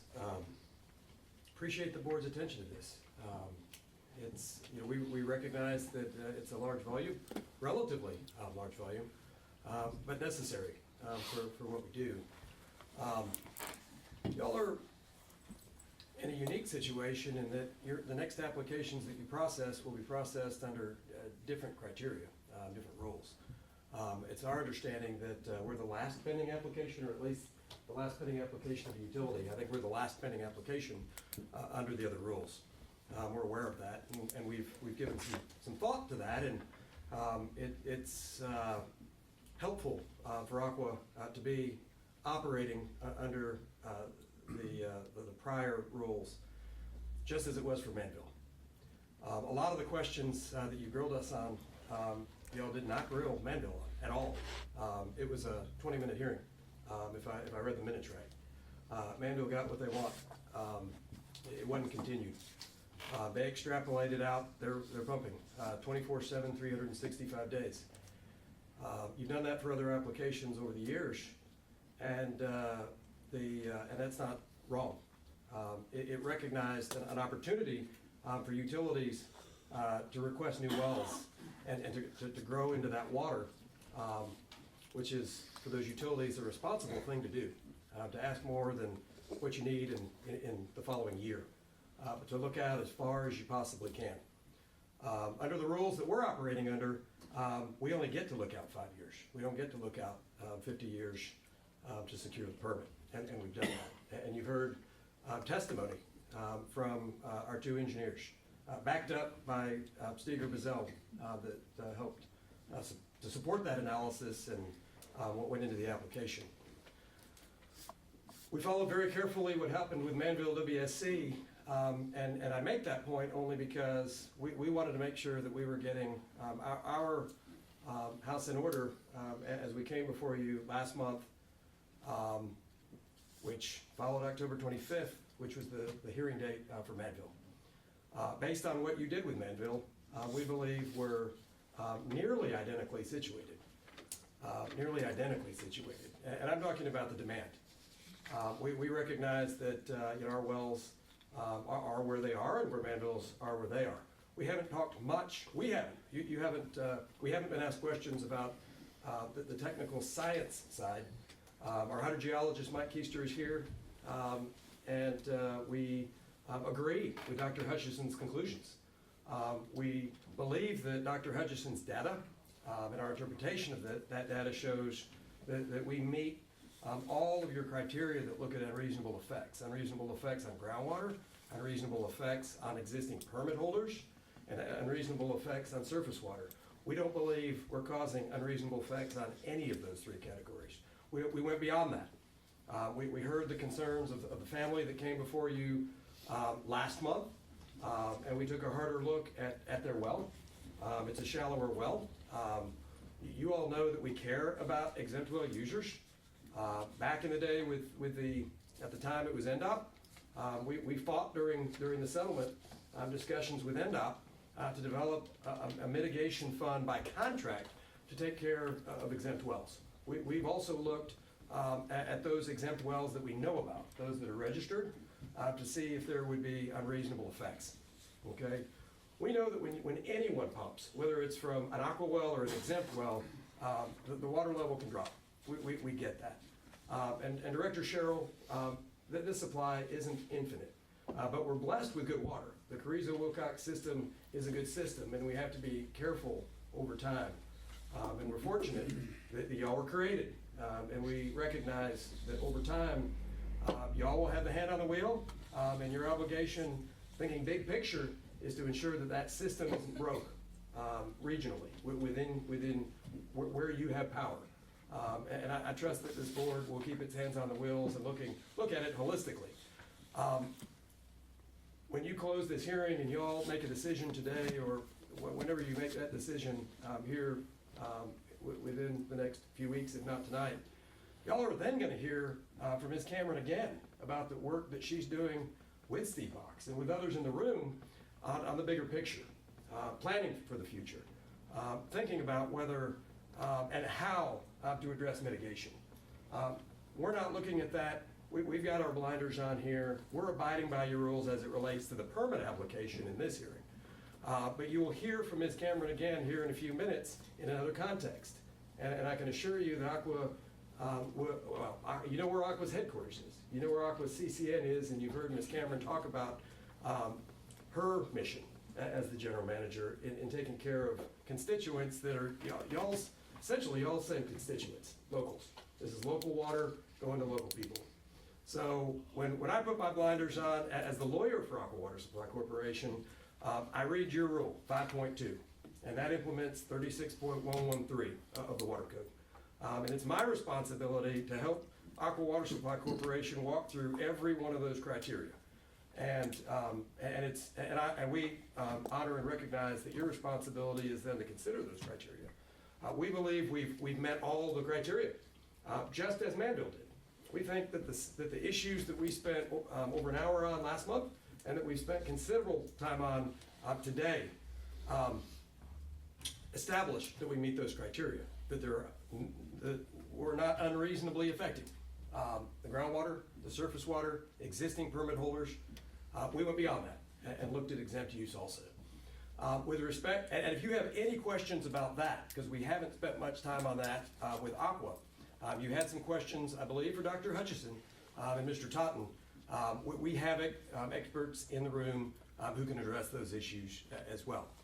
So in closing, please follow the precedent that y'all followed. Y'all made a decision on Manville's applications based on what Manville put in front of you, and we believe that we've done just as Manville has done. We think that what we put in front of you is more robust because you've asked. We spent considerable time, Director Cook, working on your questions that our team did, and we've got our senior team, and we all worked to prepare that 11-page set of responses, and we respect your concerns about that. And we think as you read that information, some of which is very relevant to your decision, that it further supports what we're asking for. Okay. Y'all will never see Aqua again asking for that application under the standards today. It's going to get tougher for folks, for anybody that needs more water in the future. It's going to be a different day before this district. Y'all are going to have different criteria. It's going to be more challenging to get relatively large volumes. We're the last in the pile for y'all to make a decision on, and we stand behind what we're asking for. It's very important for the people that are within our service area to get this water. With that, I appreciate your time and your effort. Mr. Gershon, I do have one additional question, and maybe you'll need your hydrologist to answer. The unreasonable effects, E4 in our rules, an unreasonable effect would be a decrease in existing spring flow or base flows to surface streams. And I asked at our last meeting about a stream flow, base flow in Walnut and Cedar Creek. I asked you that, that was one of the questions you addressed that I asked you, and I appreciate that. Do you stick with your answer that there will be no decrease in the stream flow, surface streams, in particular Walnut and Cedar Creek? Yeah, if I could bring Mr. Keister up. Are you reading from our answers? I did read that in your answer. What I read to you just then is actually from our district rules. Oh, okay. Because I don't remember that we stated that there was zero impact. We're of the position that there is no unreasonable effect, which is the question in the statute and in your rules. Well, would an unreasonable effect be if the streams went from being perennial to intermittent? I think the short answer is yes. And as you will see in our answers, pages 9 and 10 of our answers, we do not reach that conclusion. Our conclusion is that our pumping will not have the effect of going to intermittent. Yeah. In fact, it's a de minimis. Let me put my glasses on, but it's a next to nil impact on stream flow based on our pumping. Yeah, that's the way I read it too, Mr. Gershon. So I'm not disagreeing with you on that. I just wanted to, get that into our record tonight. Okay. Great. Sure, Mr. Sherrill? Behave. Do y'all allow people to waste your water? No. What do you do when you catch them?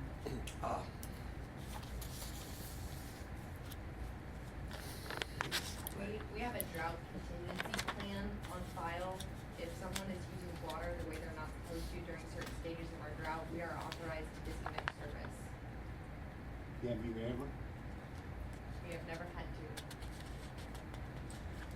And one other thing, do y'all blend surface water with your groundwater? No, sir. Thank you very much. I have one quick question. On this Walnut Creek, are we talking about the Walnut Creek that comes through northeast Austin? Or are we talking about another Walnut Creek? It's another one. It's another one. It's another over one by that- Cedar Creek. It comes out of the south part of Bastrop County, Crosses probably 535. extends into Caldwell and perhaps even into Travis County a little bit, and Hayes County perhaps. But I was just. But it's a reference different point. creek system. Thank you. Thank you. Any other questions from the board? All right, thank you. I guess the next step would be to close the hearing. Ms. Martin, I'm looking towards you, correct? Yes, that's right, unless there's no further. Yeah, I don't see no further questions? Going once, twice, all right? Okay, we'll close the hearing at 7:51 p.m. And that is agenda item 3A. So with that then, we will move on to agenda item 4A, our consent agenda. Consent agenda items are routine and will be enacted by one motion. There will be no separate discussion or action on these items unless requested by a board director. Elvis, if I may interrupt just really quickly, we pulled the minutes from the October meeting. At the November meeting, there were some questions brought to us by the public on that. I know staff has looked into that in minute detail, and the minutes before us tonight, to my mind, accurately depict what actually happened at the October meeting and have addressed the concerns brought to us at the November meeting by in public comments. Yes, and those minutes were emailed about 2 or 3 days ago. There was an update that was emailed to everybody about 3 days ago. So that is the update that we will be voting on. Is the updated version that was emailed about 2 days ago, which you should all have before you. Okay, so with that, is there anything that we need to pull out of the consent agenda? I move that we approve the consent agenda. Okay, here a motion to approve of the consent agenda by Director Smith and a second by Director Cole. All those in favor?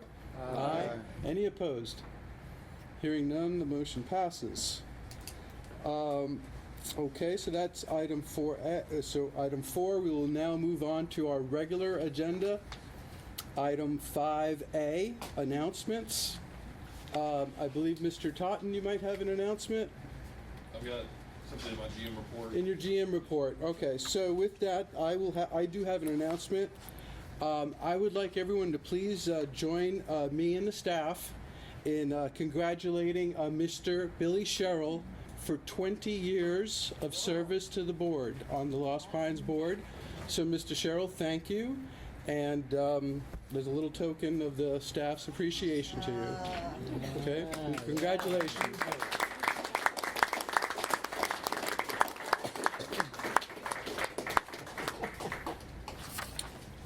So with that, that is item 5A, announcements. Item 5B. I think there was a TCEQ hearing in January, I can't remember that. What is the date of the TCEQ hearing? The January TCEQ hearing?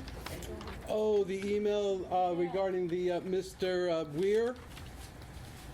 I don't know if he's Andy Weir. There was a TCEQ meeting in middle of January regarding the wastewater in the Colorado River, correct? Which one? All of them. Can you just provide the date for that hearing, if you recall? I can't remember. Steve said it's 18th of January. There's a TCEQ meeting in Bastrop. Correct. Where in Bastrop? At the Special Events Center in Bastrop High School, the Jerry Falwell Center. Jerry Fowler Center. The PAC, okay. Okay. SP something. There will be an additional hearing in February on another wastewater permit that's 2,000 feet from the one we just obtained. Okay. And we'll remind everybody at our next board meeting, we can remind folks. So we still have one more meeting, I believe, before that. So, thank you. So, we're up to regular agenda item 5B. At this point, I'd like to enter into executive session on item 6A, 6B, and 6C. So, executive session of the board pursuant to Texas Government Code Section 551.071, or any closed session permitted by law to consult with its attorneys and seek advice regarding the applications of Aqua Water Supply Corporation for operating permits as described in 5B. And then 6B is executive session of the board pursuant to Texas Government Code Sections 551.074 and 551.071, or any closed session permitted by law to consult with its attorneys and seek advice on personnel matters under item 5H above. And 6C is executive session of the board pursuant to Texas Government Code Sections 551.072 and 551.071, or any closed session permitted by law to consult with its attorneys and seek advice on real property matters under item 5G above. So with that, at 7:56 p.m., the board will break for an executive session.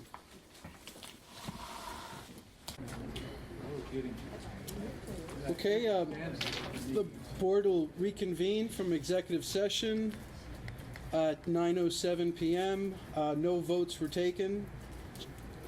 And we will continue with our agenda, regular agenda item 5B, discussion, consideration of, and possible action on the applications of Aqua Water Supply Corporation for operating permits for 4 wells in Bastrop County to withdraw 807 acre-feet of water per year, Foster, 4,839 acre-feet per year, Tyner, 3,226 acre-feet per year, Waterston 1, and 3,226 acre-feet per year, Waterston 2, to be used for municipal purposes in applicant's certificated service area. Is there any further discussion by the board or questions by the board? If not, I'll entertain a motion. I'd like to make a motion. I move to approve the general manager's draft operating permits for the Foster, Tyner, Waterston 1, and Waterston 2 wells, subject to the addition of the following special conditions to be finalized by legal counsel: : permittee is required to construct and install 1 alluvial monitoring well and 1 shallow flow system monitoring well among the 4 draft permits, and is further required to execute a monitoring well agreement with the district within 120 days from the issuance of the collective permits. Okay. Second. I have a motion to adopt, I'm not going to repeat all that, but to adopt the permits with the special condition, and the second made by Director Smith. I guess we will roll call. Any discussion? Before you do that, there's one Okay. thing I wanted to add. We've discussed an amendment to the place of use, and Director Rogers, would you like to add that to your motion? To Aqua, CCN, and Bastrop and Caldwell counties, as consistent with their intent in the application. Yes. Bastrop Bastrop and Lee? And Caldwell. Bastrop and Caldwell? Counties, they're CCN and Bastrop. Do you accept that amendment? Yes. Okay, so the amendment is to change the location, subject to location, to be Bastrop and Caldwell. It is their Would- CCN in Bastrop and CCN Caldwell in counties. Bastrop and Caldwell County would be the amendment, would be for the location CCN in Bastrop and Caldwell County. Correct. What I location? accept that amendment. So that would be the amendment. Okay. For the CCN, location CCN in Bastrop and Caldwell counties. The use of the water? Yes. Okay. Yes. The use of the water location would be in their CCN of Bastrop and Caldwell counties. Any further discussion, Mr. Sharrow? Ms. Rogers, would you please read again, the number of wells? I sure will. Thank you, ma'am. I move to approve the general manager's draft operating permits for the Foster, Tyner, Watterson 1, and Watterson 2 wells, subject to the addition of the following special condition and the amendment as stated. Thank You want me to ma'am. read the rest of it? No, ma'am, I think I see 1, 2. Okay, never mind. Thank you. Okay. I got my act together now. Thank you. Okay. So the motion's made with respect to those special condition and the amendment to change the location to the CCN in Bastrop and Caldwell counties. Seconded by And I Director accepted the amendment, yes. Smith. Any other discussion or questions by the board?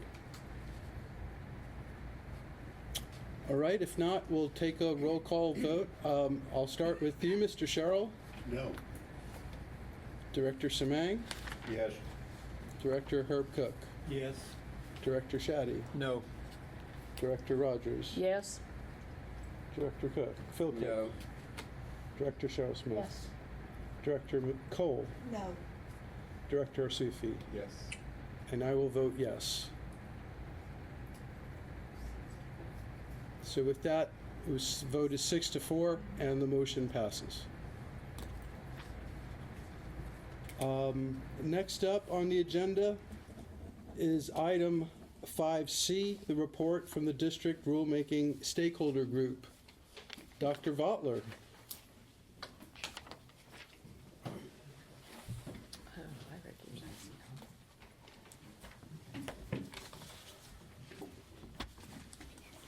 Mr. Chairman, members of the board, I don't think this is on, is it? Yeah, it's on, it's just Yeah, very, it's just very weak. poor. Weak. For the record, my name is Todd Butler, and I'm principal of Collaborative Water Resolution, one of the facilitators of the rulemaking stakeholder advisory committee. Hi, I'm Carrie Thompson. I'm with the Meadow Center for Water and the Environment at Texas State, who is a co-facilitator. And the stakeholders have volunteered Daisy Cameron and Steve Box to answer specific questions related to the two recommendations. But I wanted to give you a little bit of background about what's gone on for the last few months. First of all, the stakeholder committee had 5 meetings beginning in July, and we had a number of experts assist the committee in its deliberations, including Greg Ellis, Bill Hutchison, Robert Mace, and Kelly Cochran, who's the general manager of the Guadalupe County Groundwater Conservation District. The stakeholder committee created a work group in October to deliberate on some of the items more specifically. They came back to us in November, and at the November meeting, we took the recommendations from the work group, and after several hours, those were modified, and then 2 recommendations were approved unanimously. Before we get to those specific recommendations, Carrie has a couple of other items she would like to. Yeah, beyond the success of those recommendations, we thought it would be helpful for you to hear that the group also achieved a quick consensus around their governance, but more importantly, around some guiding values for potential recommendations that you might see in the future as well. Primarily, the guiding values are under 2 headings: aquifer sustainability and public health and safety. Under aquifer sustainability, there were 5 components: achieve max allowable production without killing the golden goose, which was basically don't desaturate the aquifers; use adaptive management, relying on the best available science and modifying as science comes in; encourage the use of geographic areas of the aquifers that least impact the others; encourage conservation measures and technology; and finally, consider recharge. So those didn't appear in your recommendations, but they were identified as shared values that the entire stakeholder group held, and I thought those could be helpful. So before we get to any questions you might specifically have about the two recommendations, I did want to mention that the stakeholders had, a couple of things that they encountered during this process. There was a possibility that the process might come to an end in September, and the stakeholders decided that they wanted to continue. And they did so. It didn't have the expertise of the district available to them, or the individuals who had been assisting the district to call on, but decided that they wanted to continue to meet and did meet. And that resulted in the two recommendations that were approved at the end of November. So if you've got any specific questions about those recommendations, I have two individuals who were central to the development of those recommendations here to answer. Dr. Butler, remind me of what the objective was for this stakeholder group, or what the purpose was?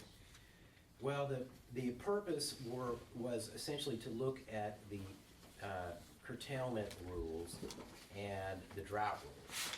And so we went through a process of getting information about the district's rules, and then creating cohesion among the stakeholder group. And then we're all of a sudden at a point where we didn't really have the expertise that the district to call on in the deliberations that we had. And so the stakeholders decided, let's create a work group and then have that work group come back to us. And the recommendations from the work group, essentially took a look at, the two major issues, and one, concluded, as you can see from the transmission information we've sent to the board, that they felt like the drought rules really were something that were an issue for some of the stakeholders who wanted to go ahead and look at curtailment. And so their recommendation was essentially, hey, can we take the drought rules off the table temporarily while we focus on curtailment, and then come back to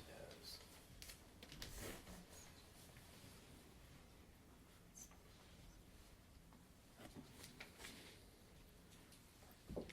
Any other questions? Questions?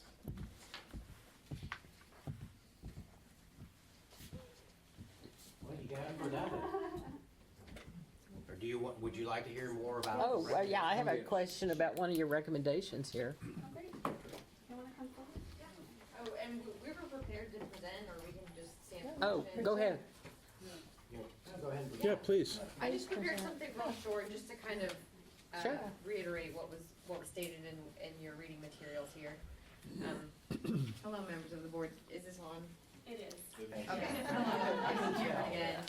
First of all, I do want to thank you for allowing us to meet. The stakeholder process has brought us closer to our neighbors, and I certainly have developed new friends because of it, so I'm very grateful.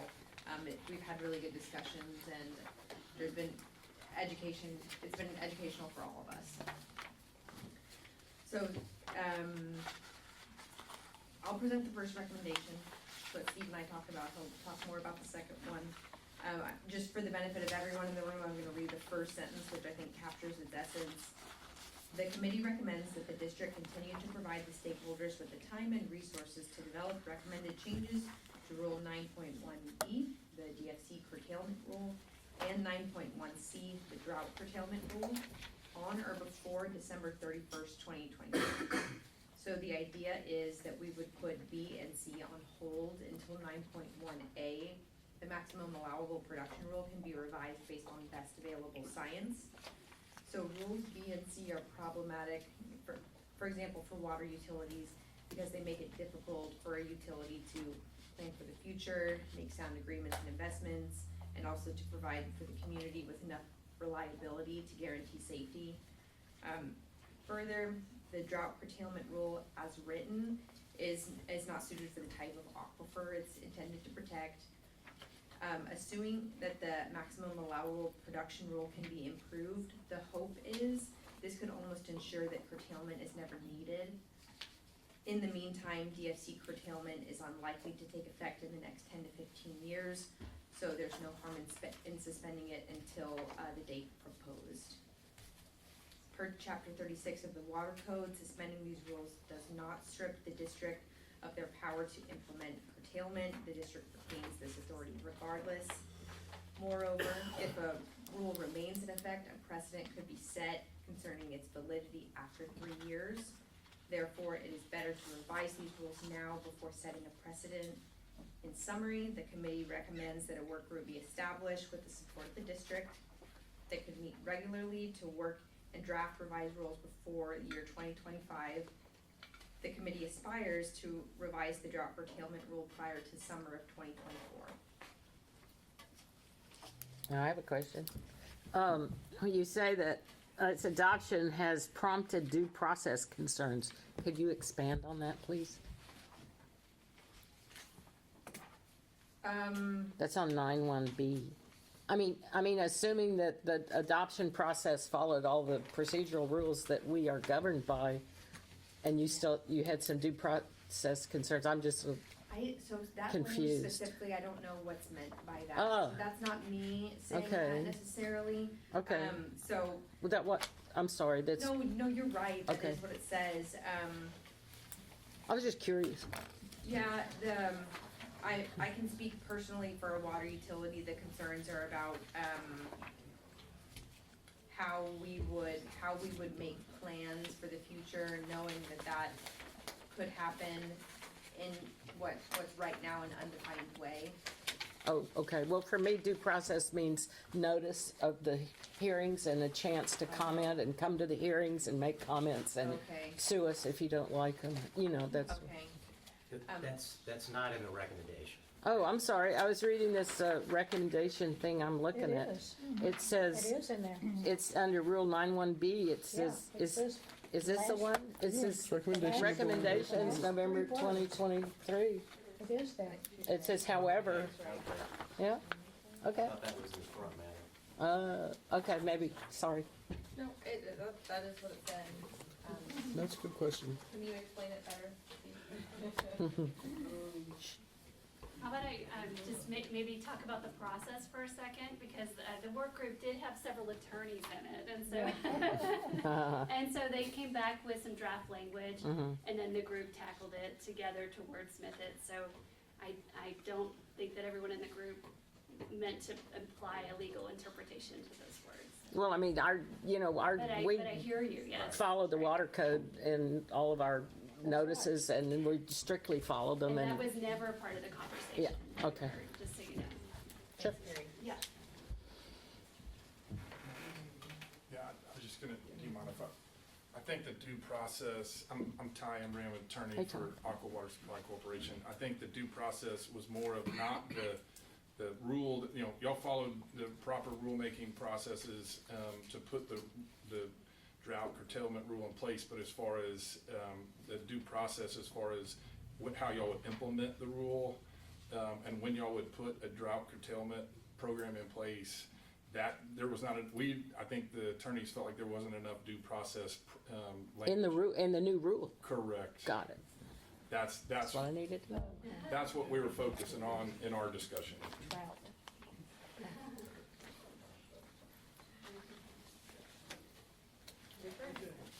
That's a good point. Thank you. I also very much appreciate, and I think I can speak for the rest of the members of our stakeholder group, the amount of collaboration that has taken place as we've learned more and more about what each stakeholder's interests are in this process. It has been very fruitful in that regard, and it did take us a little time to get there. And that's why we are really wanting to move forward in this process in a little bit more due diligent way. So the other part of the process that we're talking about is the process to set a maximum allowable production limits. And in doing that, we anticipate that we will need to do some technical evaluations that will probably involve looking at fair share as a term, but also looking at some of the things that Post Oak Savannah did in the way of setting up their process in the fair share. Not that we want to adopt their process, but we want to learn from their process. So we want to take these steps to look at that, and then as we better understand that and how the maximum allowable production limits that are in the rules exist, test that further in some GAM runs so that we can get a better idea of how it fits for Lost Pines. And so that we anticipate there's where we're gonna need, some assistance with some modeling. Ultimately, we'd like to see this as they pull together the 3D model, which I understand is gonna be available in a couple of months. When that's available, we wanna try to use that model to pull things down to where we can look at the correlative rights relative to a piece of property. So, for example, you may not have the Simsboro, or you may not have all of the Simsboro, or you may have a shallow piece of the Simsboro, or you may have a deep piece of the Simsboro, and it may be close to a river or stream, and it may be a long ways away, and it may be very deep, and there's all these different parameters.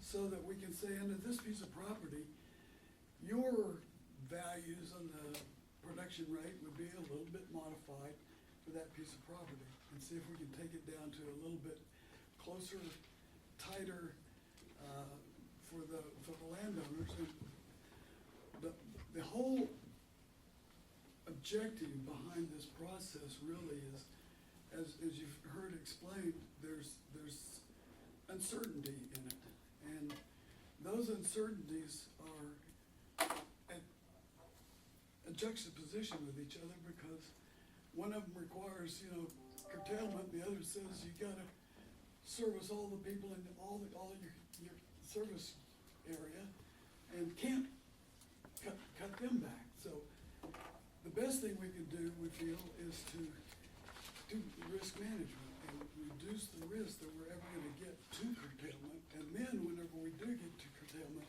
have very good and clear procedures so that the groups can anticipate what that would really look like. So that is why we are asking for more time as a stakeholder group, and for the resources that we need to be able to do those particular types of studies. Any questions? So are you looking at Post Oak, where they have the different DFC for the outcrop areas? Is that part of what you're looking at? Andy, could you explain that one a little bit more about the Post Oak system? Post Oak, how they have the outcrop DFCs? But you're looking at it, you're not necessarily recommending it? No, we're Just, okay.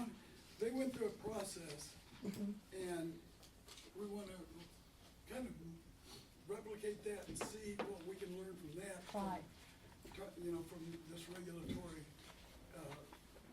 rulemaking process.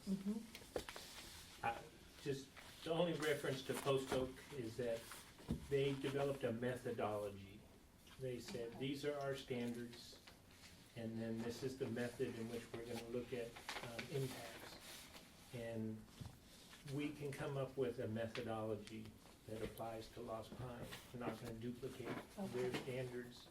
We're talking about developing standards that this group can have consensus on, a process that we can apply, and then everyone agrees on the production levels. That's the only reason we mentioned Post Oak, is they set a role model, but we're not gonna adopt their specific measurements. Thank you. Other questions? Question is that it would appear that the recommendation is to let's get the three-dimensional model, and then work that off of that as our once we have that as our baseline. So we need to get that completed. Not exactly. There's there's things that we need to do, prior to the 3D model being available. Okay, So we'd like to, as soon as the new year starts, okay, get back in gear and start on those processes. We have to get some steps done before we Before get to that. the point of the 3D model. Okay. And then, that's kind of at the end of the process. okay, okay. Thank you. Any other questions? Just job. They did a great job, they did, and, it's, one of the important outcomes is their ability of stakeholders who've got very different opinions to find some common ground and to see the same material, they're all getting the same education at the same time, which was, I think, very useful. I did want to respond to one thing you mentioned. We did invite the Posto Groundwater District to present, but didn't get responses. Okay, any other questions from the board? Thank you all. Thank you to all the stakeholders.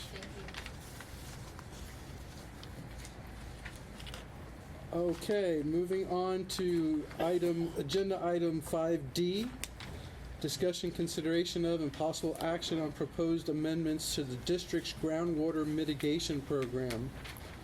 Mr. Totten, I know we've just received some updates, and they were also emailed a few days ago or so, or a week ago. They were separately emailed. There was two pieces of document. One was the advisory group's kind of meeting minutes and recommendations, and then there was updates to the actual program itself.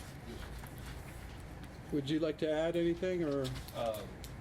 I understand, I've ended up meeting with Nancy McKee again, I guess maybe a week and a half ago now, after the initial meeting, which generated the memo, it's in your packets.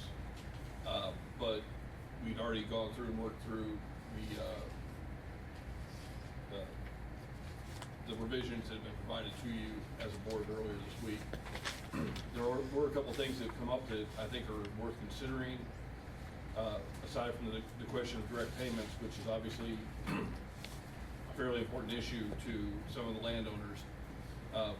The question of whether the district should be funding to plug wells that are being replaced is something that we may need to look at going forward in the first quarter of next year. If we're replacing the wells, it makes sense to leave an open hole right next to it or in the vicinity of it, or should we consider paying even a partial cost of plugging the well, and if not that, adding a provision to the program that requires the well that's replaced to be semi-permanently capped at least, so that the well is closed off and not available. I'm not saying anybody in our district would do it, but there are people that have been known to use wells as trash receptacles. Yeah. So there may be some benefit to, if not requiring plugging, at least doing semi-permanent caps, which would be a lesser expense in the short term.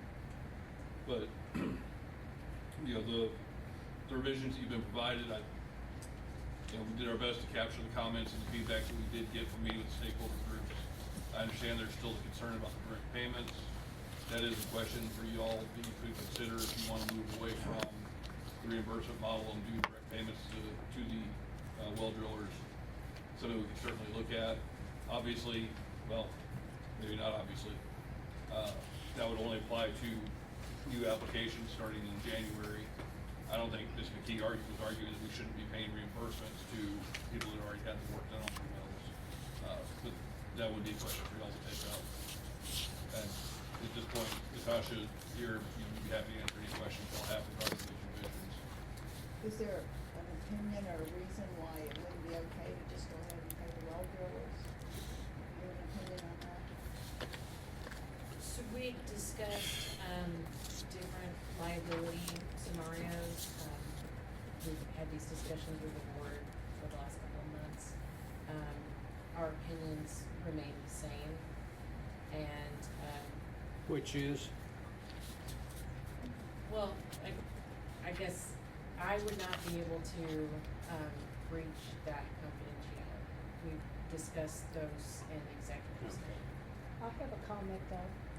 Basically, we are a government entity of the state of Texas, and our purchasing and contract agreements require that there are certain insurance and liability things included. And it seems like we would be covered with contract, so we would not be liable if, and I may be wrong, but it just seems